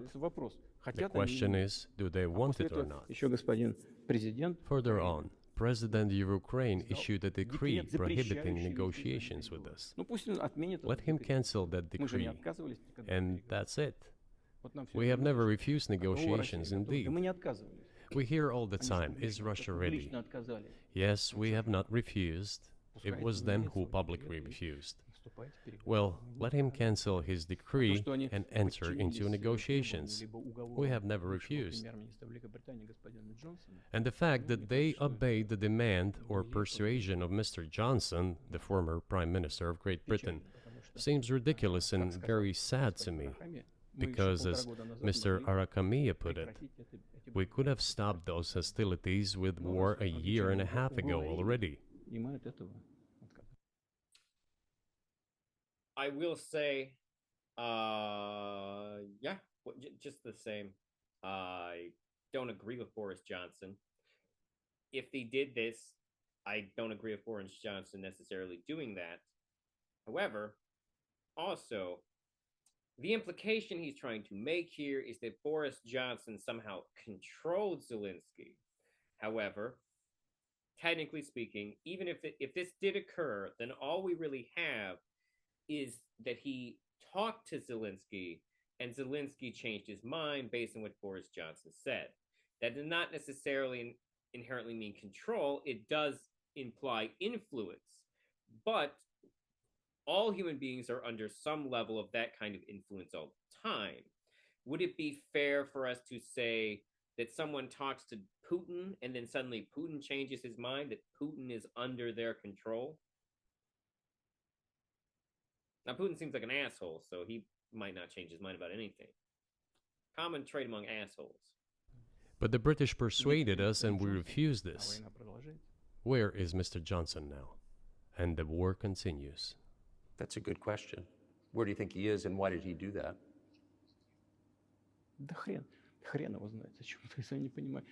Hell knows. I don't understand it myself. There was a general starting point. For some reason, everyone had the illusion that Russia could be defeated on the battlefield. Because of arrogance, because of a pure heart, but not because of a great mind.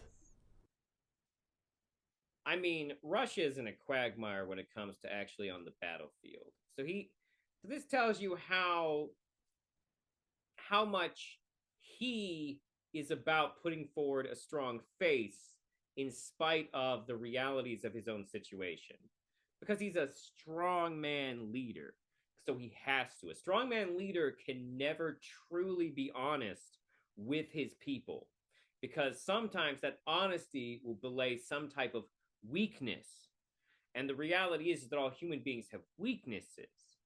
But a strong man must lie to his people to hide those weaknesses because their brand is their strength. If their strength appears at any time to be in a more human level, they will lose face with their people. Whether or not this is how it actually plays out is also irrelevant because this is how strongman leaders believe it will play out. You've described the connection between Russia and Ukraine. You've described Russia itself a couple of times as. Why are they in this echoey ass hall? Like, was no one like, do you have a room with better acoustics? Although, in fairness, I just noticed it. Orthodox, that's central to your understanding of Russia. You said you're Orthodox. What does that mean for you? You're a Christian leader. Was it echoing this bad before? Like, you can hear the reverberation of the hall, right? That's not. I don't know how loud it is on your end. By your own description. So what effect does that have on you?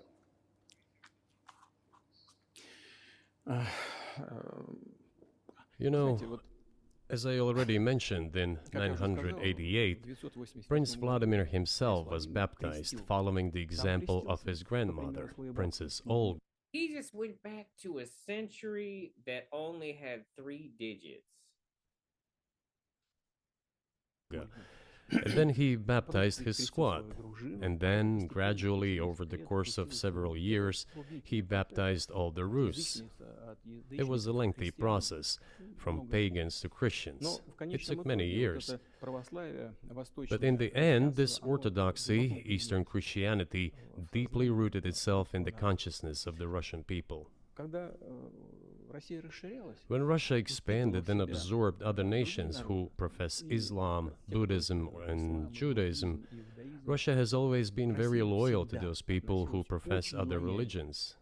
This is her strength. This is absolutely clear. And the fact is... Hold up. The government of the Soviet Union followed an unofficial policy of state atheism, aiming to gradually eliminate religious belief within its borders. While it never officially made religion illegal, the state nevertheless made great effort to reduce the prevalence of religious belief within society. From 1928 until World War II, when some restrictions were relaxed, the totalitarian dictators shuttered churches, synagogues, and mosques and ordered the killing and imprisonment of thousands of religious leaders in an effort to eliminate even the concept of God. So apparently, it was never officially made illegal, but between 1928 and World War II, where there were heavy restrictions put on religion, and numerous churches and religious leaders were either shut down or killed. But apparently World War II, after World War II, they relaxed those laws. So that's interesting that World War II made them ease up on the religious people. There were periods when Soviet authorities suppressed and persecuted various forms of Christianity to different extents depending on state interest. So he just straight up lying about Christianity in Russia, trying to make it sound like it's always been popular there, which is similar to what some Christian nationalists do here in America. That the main postulates, main values are very similar, not to say the same, in all world religions I've just mentioned, and which are the traditional religions. And yet religions kill each other over it. Even though they agree on so much, they still kill each other over the minutiae. Fascinating. Of the Russian Federation, Russia. By the way, Russian authorities were always very careful about the culture and religion of those people who came into the Russian Empire. Вот. Это все, This, да, in my и opinion, всегда forms the российские basis власти of всегда both очень бережно security относились and к stability of культуре the и Russian распределению statehood. тех народов, которые All the приходили в peoples состав России. inhabiting Russia basically Это, на мой consider взгляд, it their составляет motherhood. основу и If, say, безопасности, people и move over to устойчивости you российского or to государства. Europe from Потому что Latin все народы, America, an населяющие even clearer Россию, and в more основном understandable example, считают people ее своей come, but родиной. Ну, вот yet если they have come to к you вам or там to European countries from their славянские народы historical homeland. переселяются, да, или в And Европу people who еще profess different диаспора religions in Russia к нам consider приходит, Russia their motherland. то They have no они же other пришли со motherland. своей исторической родины к вам, либо So I don't know if people in Russia really feel that way, but there is a lot of reason to believe that he would say that even if they didn't. Because historically, that is the type of talking points that people in his position of power give. Now, it sounded like he was making some allusions to the weakness of American culture. We'll see if he comes back around to that. But yeah, no, this is exactly what I would expect him to say. Because when you're a nationalist, you put the state first. Now, Christian nationalists want to intertwine Christianity and the state so that putting the state first is still putting Christianity first. But when he says these people who move to Russia consider Russia their motherland, this is very much a nationalistic concept. Those people need to give up their cultures and whatnot. Now, what's funny is he was literally using the opposite comparison earlier to talk about Hungarians in Ukraine, to basically imply that parts of Ukraine should actually belong to Hungary. Hungary sounds like a guy named Gary with a big dick. Or a man who's been executed for a crime. европейские страны. We are together. This is one big family. In the Wild West, I don't think we hang people now. Do we? And our traditional values are very similar. Россию считают своей родиной. I've just mentioned one big family, but everyone has his, her own family. And this is the basis of our society. And if we say that the motherland and the family are specifically connected with each other, И если мы говорим, что родина и семья it is indeed the case, since it is impossible to ensure a normal future for our children and our families unless we ensure a normal, sustainable future for the entire country, for the motherland. устойчивое будущее для всей страны. That is why patriotic sentiment is so strong in Russia. But can I say that the one way in which the religions are different is that Christianity is specifically a nonviolent religion. Jesus says, turn the other cheek, don't kill. Technically true that he says that, but it's wild how many people just don't listen to that specific rule. Even Tucker Carlson doesn't really listen to that specific rule. How can a leader who has to kill, of any country, how can a leader be a Christian? How do you reconcile that to yourself? I'm not going to lie. That is a worthwhile question to ask Christian nationalists.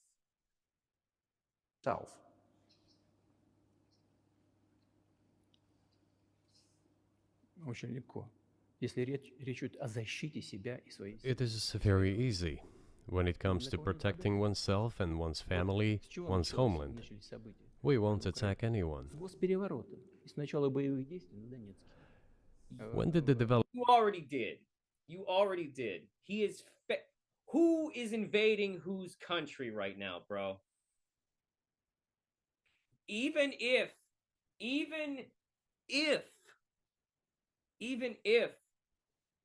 the Ukrainians were doing violence to Russian separatists in their country inside their own borders, that is not an attack on Russia.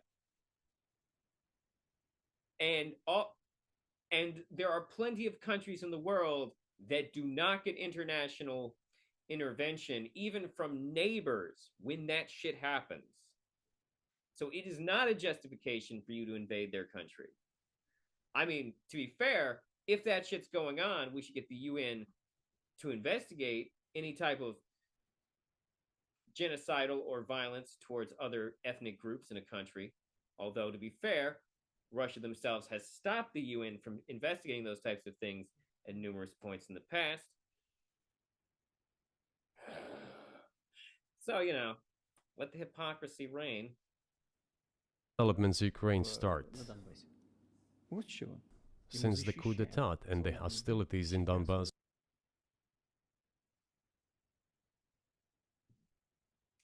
Lots of countries have coups. How many of them get invaded because they have a coup? The answer is a lot of them don't. So the question still becomes, what is Russia's vested interest in invading Ukraine? You can indicate that separatists had a coup, but that still implies that you have an invested interest in separatists fighting their own country. And yet he ignores the separatists' actions. It's wild. What he has not stated anything that would give Russia a vested interest in invading this country. He is just putting up as many smoke screens as possible, as many justifications. He's giving multiple justifications. Not all of these justifications even line up with each other. He's just giving as many as possible because if you give as many as possible, at least one of them is going to seem reasonable to some individual out there. has begun, that's when they started. And we're protecting our people, ourselves, our homeland, and our future. By invading land you don't own. Like, the only thing he said that actually makes sense is that he doesn't believe these countries should have their own autonomy. That he thinks Lenin was wrong. That is the only real reason he has given. And it is the one he has gestured to the least, because that is the one he doesn't want you to think too hard about. Because that is the one that implies that he is rebuilding the Russian Empire. As for religion in general, it's not about external manifestations. It's not about going to church every day or banging your head on the floor. Because the truth is that most fascists would indicate to religion, but they don't actually believe in any religion. They just value religion's ability to subdue the masses. It is in the heart. And our culture is so human-oriented. Dostoevsky, who was very well known in the West and the genius of Russian culture, Russian literature, spoke a lot about this, about the Russian soul. Русский человек, российский человек, он думает больше о вечном, он думает больше о ценностях. After all, Western society is more pragmatic. Russian people think more about the eternal, about moral values. I don't know, maybe you won't agree with me, but Western culture is more pragmatic after all.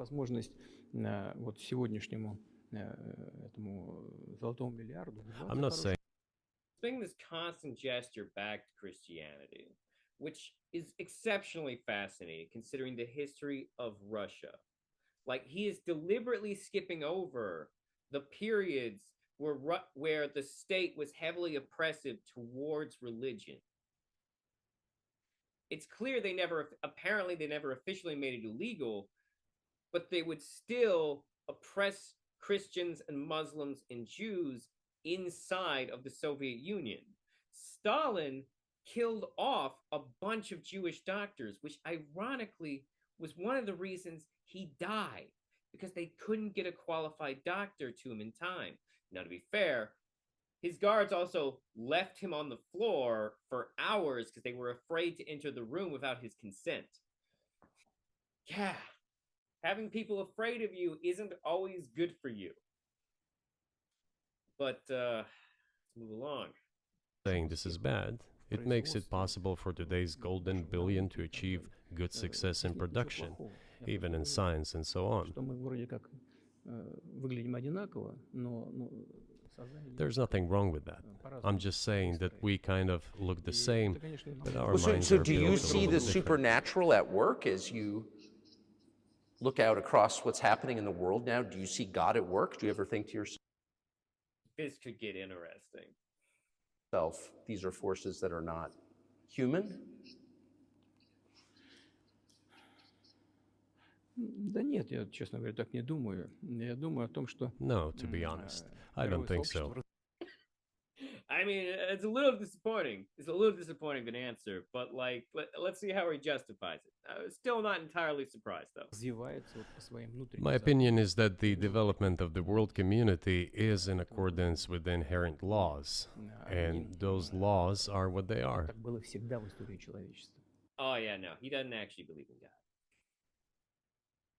He doesn't actually believe in the supernatural. He just believes in natural law, and he thinks that religion enforces this set of natural law. Because like all fascists, he's secretly running on vibes. It's always been this way in the history of mankind. Some nations and countries rose. Hey, it's always this way in the history of mankind. When you just ignore parts of history that are convenient to ignore. Became stronger and more numerous, and then left the international stage, losing the status they had accustomed to. Не нужно приводить эти примеры, но начиная There's probably no need for me to give examples, but we could start with the Genghis Khan and horde conquerors, the Golden Horde, and then end with the Roman Empire. человечество каждый It seems To be fair, Genghis Khan and the Roman Empire, exceptionally different cultures and forms of empire. Very different. Let's see what he says about this. that there has never been anything like the Roman Empire in the history of mankind. потенциал варваров постепенно накапливался. That depends on how you feel about the other empires that predate it, like Prussia. I'm sorry, the Persians, not the Prussians. The Persians, Ethiopia, Alexander the Great, who was Greek, established a pretty wide empire. So I don't know if you could say that there's never been anything like the Roman Empire. I mean, the Roman Empire had the widest margin of success in Europe that I can think of any empire. I mean, then there was that guy in China who eventually conquered all of China and united it into one country. I don't know if Putin actually knows much about history. I mean, I guess you could argue. I mean, how much not like anything else were the Romans? Like, how fine of details do we have to get down to before we get to okay, fine, no one was like the Romans. Nevertheless, the potential of the barbarians gradually grew, as did their population. In general, the barbarians were getting stronger and begun to develop economically, as we would say today. Экономически они стали укрепляться. This eventually led to the collapse of the Roman Empire and the regime imposed by the Romans. 500 лет. Этот процесс. However, it took 5 centuries for the Roman Empire to fall apart. В сегодняшней ситуации The difference with what is happening now процессы изменений is that all the processes of change are happening at a much faster pace than in Roman times. So when does the AI empire start, do you think? Took a jump there. I mean, it's topical, so I can't be totally surprised. Меня всё- Putin thinks that question is funny. всё в более You're сложные asking вопросы. increasingly more complicated questions. To answer them, you need to be an expert in big Для того, numbers, чтобы big ответить, data, надо быть, and конечно, AI. специалистом в Mankind Judging by the way Putin's handling a lot of this stuff, he is not an expert at anything except manipulation. is currently facing many threats. сфере вот Due to этой the genetic researches, it is now possible to create a superhuman, a specialized human being, a genetically engineered athlete, scientist, military man. Excuse me, but are you saying the Winter Soldier is real? There are reports that Elon Musk had already had a chip implanted in the human brain in the USA. Yep. Transhumanism. It's here today. I hope you're all ready to get all Cyberpunk 2077 up in this bitch. What do you think of that? Ну, Маска, я думаю, что Маска... It really doesn't matter, but I am curious what he's going to say. Well, I think there's no stopping Elon Musk. He will do as he sees fit. Nevertheless, Not gonna lie, if someone told me that Elon Musk was actually a Russian asset, that wouldn't shock me at all. If someone told me that Steven Seagal is a Russian asset, totally unsurprised.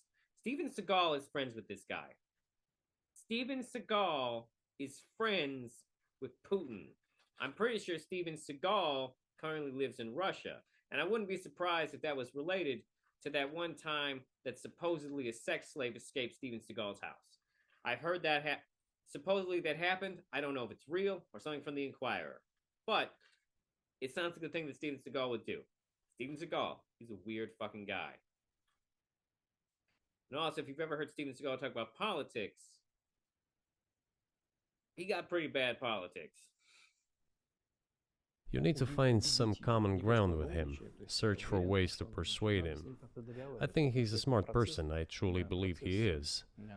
So you need to reach an agreement with him because this process needs to be formalized and subjected to certain rules. Even Putin out here, sucking Elon Musk's dick. Which is a sign that Putin is an egomaniac. Because only people who are really into themselves like Elon Musk. In fact, right now I think of Elon Musk as just a guy who fucks things up. The next time your friend does something stupid and messes and ruins something, here's what you say. You say, God damn it, Brandon, you're just musking it up. Because that's what Elon Musk's been doing the last couple years. Just going in there and musking it up. В связи с развитием вот этих новейших исследований и технологий. Humanity has to consider what is going to happen due to the newest development in genetics or in AI. One can make an approximate prediction of what will happen. Угрозу своему существованию от ядерного оружия, все начали обладатели ядерного Once mankind felt an existential threat coming from nuclear weapons, all nuclear nations began to come to terms with one another since they realized the negligent use of nuclear weaponry could drive humanity to extinction. искусственного интеллекта, либо генетики, либо еще каких-то современных направлений, остановить которые невозможно. It is impossible to stop research in genetics or AI today, just as it was impossible to stop the use of gunpowder back in the day. Эти исследования все равно будут. Но когда человечество почувствует угрозу для себя... But as soon as we realize that the threat comes from unbridled and uncontrolled development of AI, or genetics, or any other field, the time will come to reach an international agreement on how to regulate these things. I appreciate all the time you've given us. I just got to ask you one last question, and that's about someone who's very famous in the United States, probably not here. I wonder who it would be. Evan Gershkovich, who's the Wall Street Journal reporter. He's 32, and he's been in prison for almost a year. This is a huge story in the United States, and I just want to ask you directly, without getting into the details of it or your version of what happened, if as a sign of your decency, you would be willing to release him to us and we'll bring him. Oh, okay. Okay, I know who it is. I assume Putin knows about him. Back to the United States.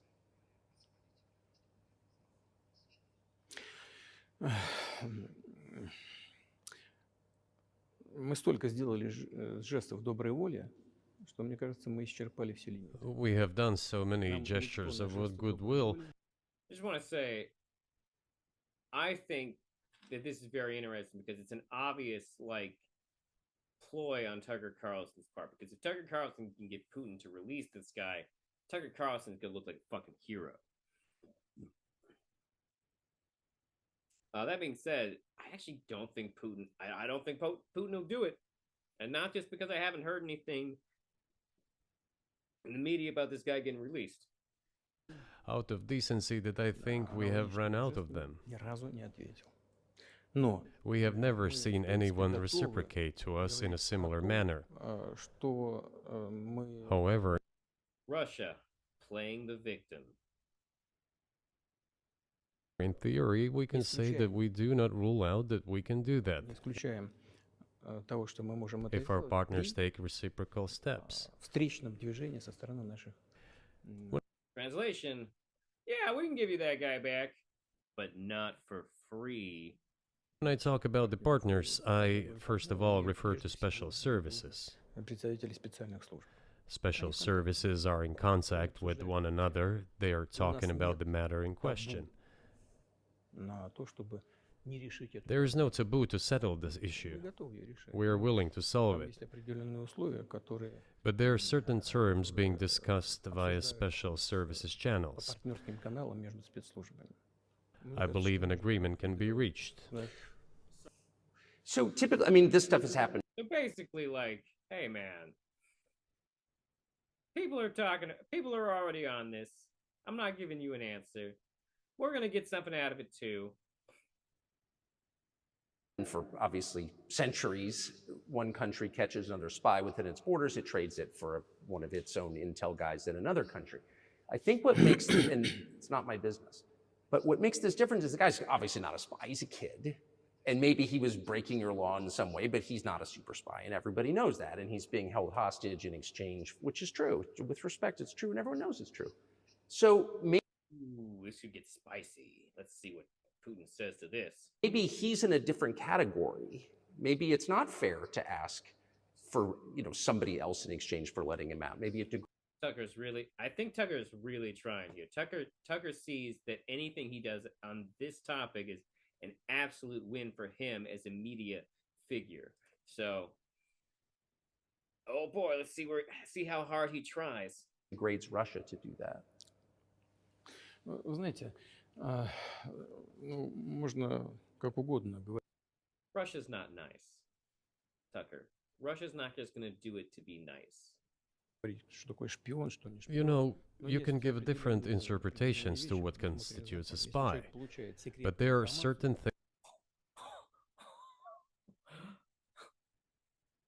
A spy's whatever I say it is, Tucker. You bitch. things provided by law. If person gets secret information and does that in conspiratorial manner, then this is qualified as espionage. And that is exactly what he was doing. He was receiving classified, confidential information, and he did it covertly. Maybe he did that out of carelessness or his own initiative. Considering the sheer fact this is qualified as espionage, the fact has been proven as he was caught red-handed when he was receiving this information. If it had been some far-fetched excuse, some fabrication, something not proven, it would have been a different story then. But he was caught red-handed when he was secretly getting confidential information. What is it then? But are you suggesting that he was working for the U.S. government or NATO, or he was just a... No, Tucker. Did you not hear what he just said? He literally just said, hey, man, we don't care if he wasn't working for anyone. He was doing an act we categorize as espionage, regardless of the surrounding context. So, Tucker, I mean, it's still a win for him because it looks like he's doing the benevolent thing and trying to rescue this American. It's not gonna play off or get the attention it would get if he succeeded, but like it's still a win for him technically, because he a fake bitch. Reporter who was given material he wasn't supposed to have. Those seem like very different things. Я не знаю, на кого он работал. Но повторяю еще раз. I don't know who he was working for, but I would like to reiterate that getting classified information in secret структур is called espionage, and he was working for the US Special Services, some other agencies. Okay, all right. So now he is claiming the guy was working for some U.S. special agencies. So Putin is a shifty, slimy dude. I don't think he was working for Monaco, as Monaco is hardly interested in getting that information. It is up to special services to come to an agreement. Some groundwork has been laid. Interesting that he pointed out Monaco specifically, because that's not a country it's not a country, at least here in America, that we think about a lot. So that's interesting that was specifically the country he was like, I'm going to rule out Monaco. Does Russia think more about Monaco than us? Maybe. There are people who, in our view, are not connected with special services. Let me tell you a story about a person serving a sentence in Wait, is the reporter connected to Monaco somehow? I thought he said he was from New York. an allied country of the US. That person, due to patriotic sentiments, eliminated a bandit in one of the European capitals. During the events in the Caucasus, do you know what he was doing? I don't want to say that, but I will do it anyway. He was laying our soldiers, taken prisoner, on the road and then drove his car over their heads. What kind of person is that? Can he even be called human? Wait, who the hell are we talking about? But there was a patriot who eliminated him in one of the European capitals. Whether he did it of his own volition or not, that is a different question. Yeah, but Evan Gershkovich didn't do that. I mean, that's a completely different. I mean, this is a 32-year-old. Yeah, no, those are not really comparable at all, bro. By your own definition, this guy just received secret information. He committed something different. He's not just a journalist. I reiterate, he's a journalist who was secretly getting confidential information. Yes, it is different, but it has to be noted that that's a thing that journalists do a lot. So it makes sense that a state that is authoritarian as his would define that as a form of espionage and not a freedom of the press type thing. still, I'm talking about other people who are essentially controlled by the US authorities, wherever. And we're back to this again. Don't get me wrong, America spreads influence both legally and in ways that I don't know how legal they are. But I would need evidence that we specifically outright control a country that is not ours. Influence, obviously. Control is a bigger thing. They are serving a sentence. There is an ongoing dialogue between the special services. This has to be resolved in a calm, responsible, and professional manner. They are keeping in touch, so let them do their work. I do not rule out that the person you refer to, Mr. Gershkovich, may return to his motherland. By the end of the day, it does not make any sense to keep him in prison in Russia. We want the US Special Services to think about how they can contribute to achieving the goals our special services are pursuing. We are ready to talk. Moreover, the talks are underway. And there Hey, man, we want you to have the guy back. We want to give him back to you, just not for free. There have been many successful examples of these talks crowned with success. Probably this is going to be crowned with success as well. But we have to come to an agreement. I hope you let him out. Mr. President, thank you. I also want him to return to his homeland at last. I'm absolutely sincere. But let me say once again, the dialogue continues. The more public we render things of this nature, the more difficult it becomes to resolve them. Everything has to be done in calm manner. I wonder if that's Закрытом true режиме. with the war, though. Also, I mean, I guess I want to ask one more question, which is, and maybe you don't want to say so for strategic reasons, but are you worried that what's happening in Ukraine could lead to something much larger and much more horrible? And how motivated are you just to call the U.S. government and say, let's come to terms? I don't know if Putin will respond honestly to this question for two reasons. One, he wants to be a strongman leader. And what Tucker Carlson has basically implied is there a point at which you will give and be the one to call the United States about ending this?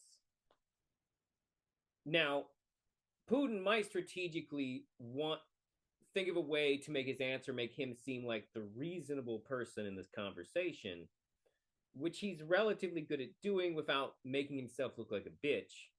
Although I will point out that this is a man who tranquilizes tigers so he can shoot them and pretend like he hunted tigers. So let's see if he answers. Так, послушайте, я же сказал. I already said that we did not refuse to talk. We're willing to negotiate.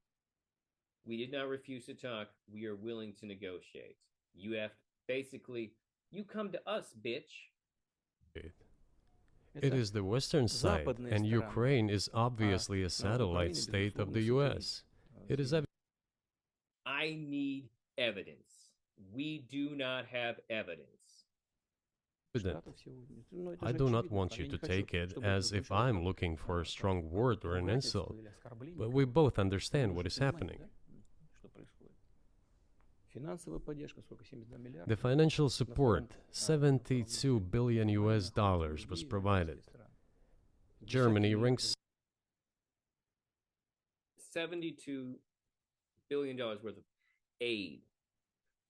That includes the munitions themselves, as well as like food, as well as what other I don't actually know the other types of non-munition supplies we're sending them, but I know we're sending non-munition type supplies to them. Most of that stuff is given in the forms of goods and services of that value. I'm sure there's some money in the package as well. I just want you to understand that those are the same package. They're counted as the same price tag. second, then other European countries come. Огромный поток идет. Dozens of billions of US dollars are going course, to yeah. Ukraine. Конечно, поэтому, There's a huge influx of ну, weapons. скажите, In this case, you should tell the current Ukrainian leadership to stop and come to negotiating table, rescind this absurd decree. садитесь, переговаривайтесь. We did not Мы же не refuse. отказались. Sure, but you already said it. I didn't think you meant it as an insult because you already said correctly, it's been reported that Ukraine was prevented from negotiating a peace settlement by the former British Prime Minister. Wasn't prevented. He was persuaded. Those are not the same thing. Acting on behalf of the Biden administration. So of course they're a satellite. Big countries control small countries. That's not new. And that's why I asked about dealing directly with the Biden administration, which is making these decisions, not President Zelensky of Ukraine. Whoa, Tucker. You think that Joe Biden is making Zelensky's decisions for him? The polling data from Ukraine indicates that Ukrainians want to fight. The actions of the Ukrainians in the days of the initial invasion leading up to now indicate that they want to fight. Is that Joe Biden?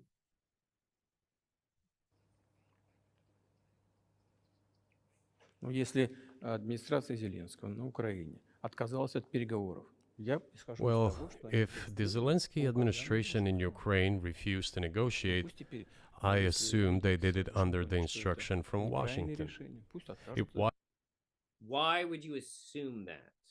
Why do they have no autonomy?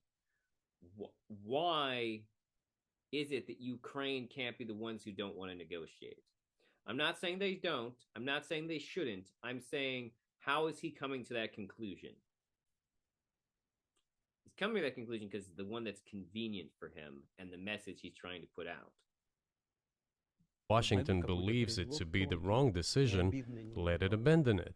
Let it find a delicate excuse so that no one is insulted. Let it come up with a way out. It was not us who made this decision, it was them. So let them go back on it. That is it. Putin is trying to make it. Putin, honestly, what is this? What is this really? This is Putin trying to undermine America's support of Ukraine. That's what he wants. He wants American slack-jawed idiots in America to see this, think he's a cool guy, and be like, yeah, we should back out of supporting Ukraine. That's what this is. This is Tucker Carlson platforming this piece of shit. Like literally platforming him.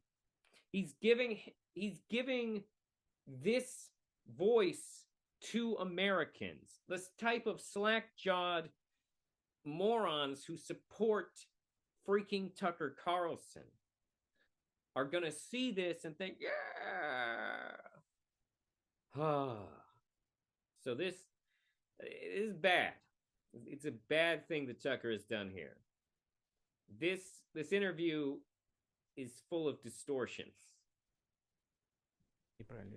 However, they made the wrong decision, and now we have to look for a way out of the situation to correct their mistakes. They did it, so let them correct it themselves. We support this. So I just want to make sure I'm not misunderstanding what you're saying. I don't think that I am. I think you're saying you want a negotiated settlement to what's happening in Ukraine. Now I am convinced the voice we're hearing from Putin was recorded outside of this event.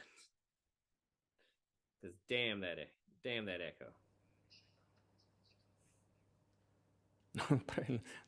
Right.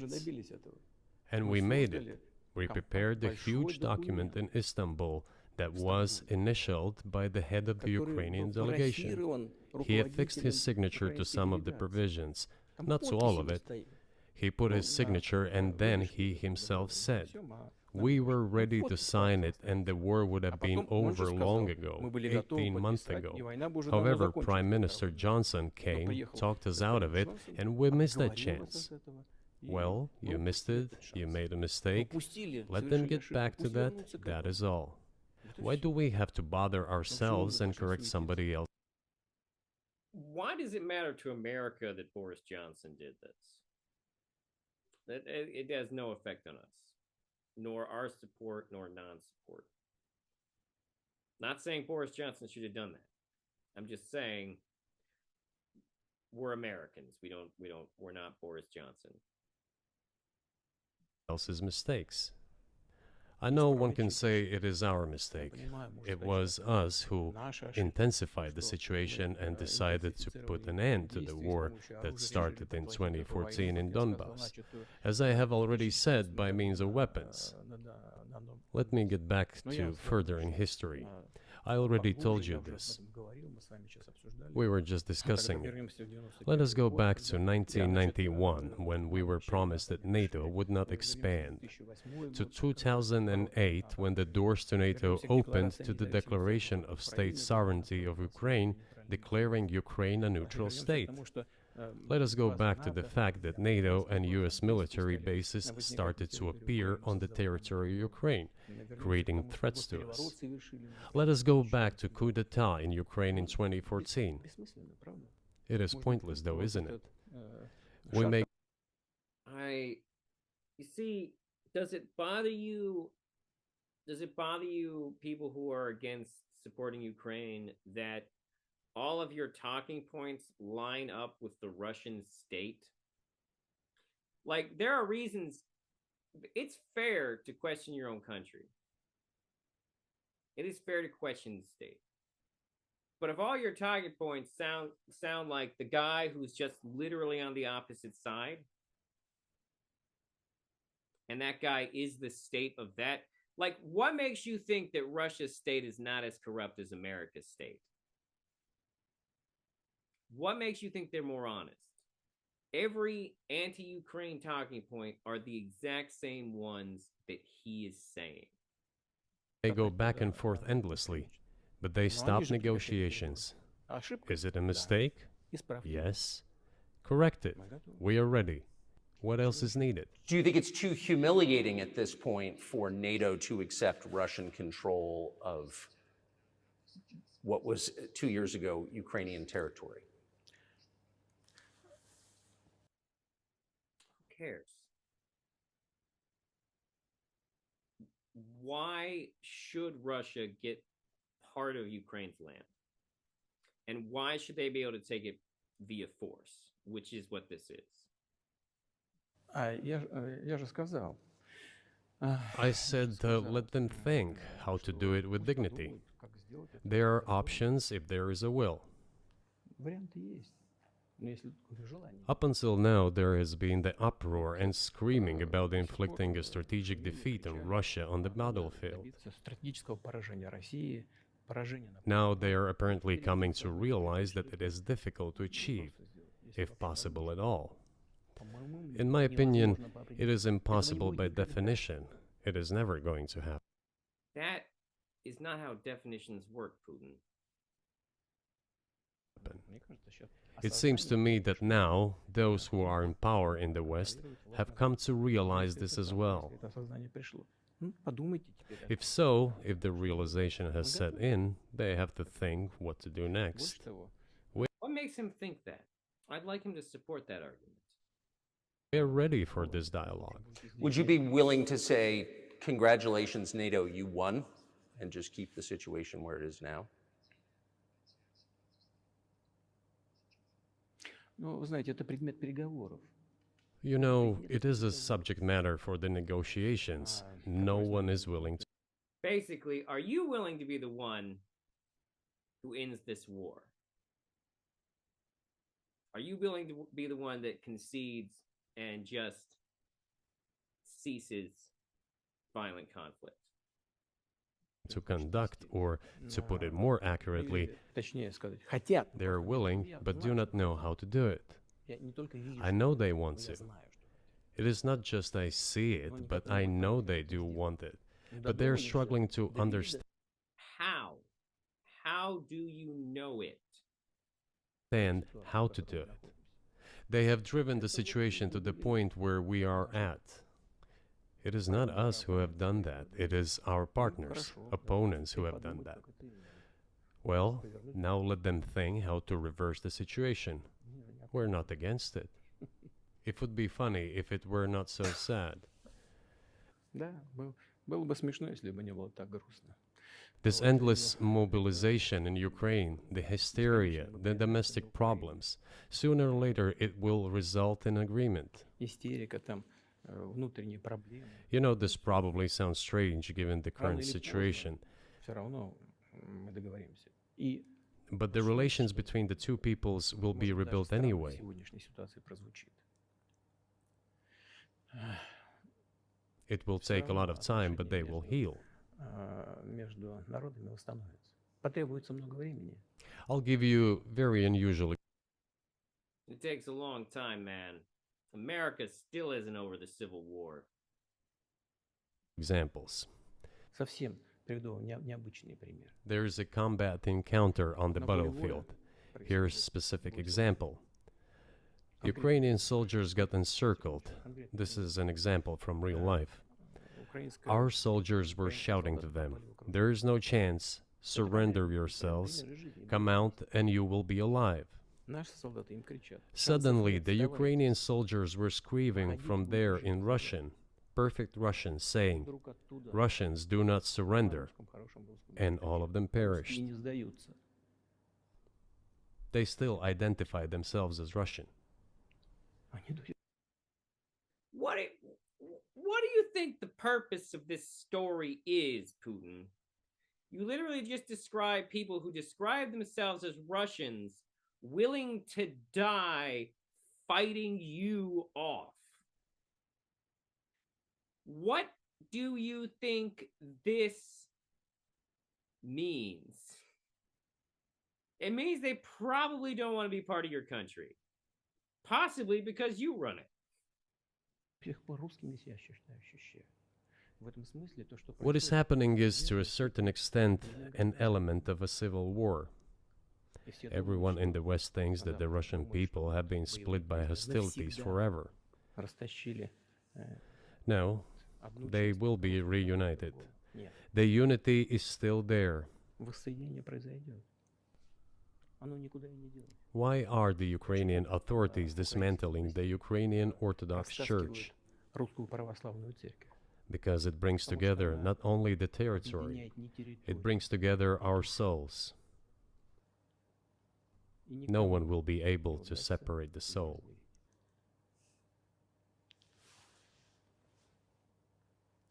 Shall we end here, or is there anything else? No, I think that's great. Спасибо. Thank you, Mr. President.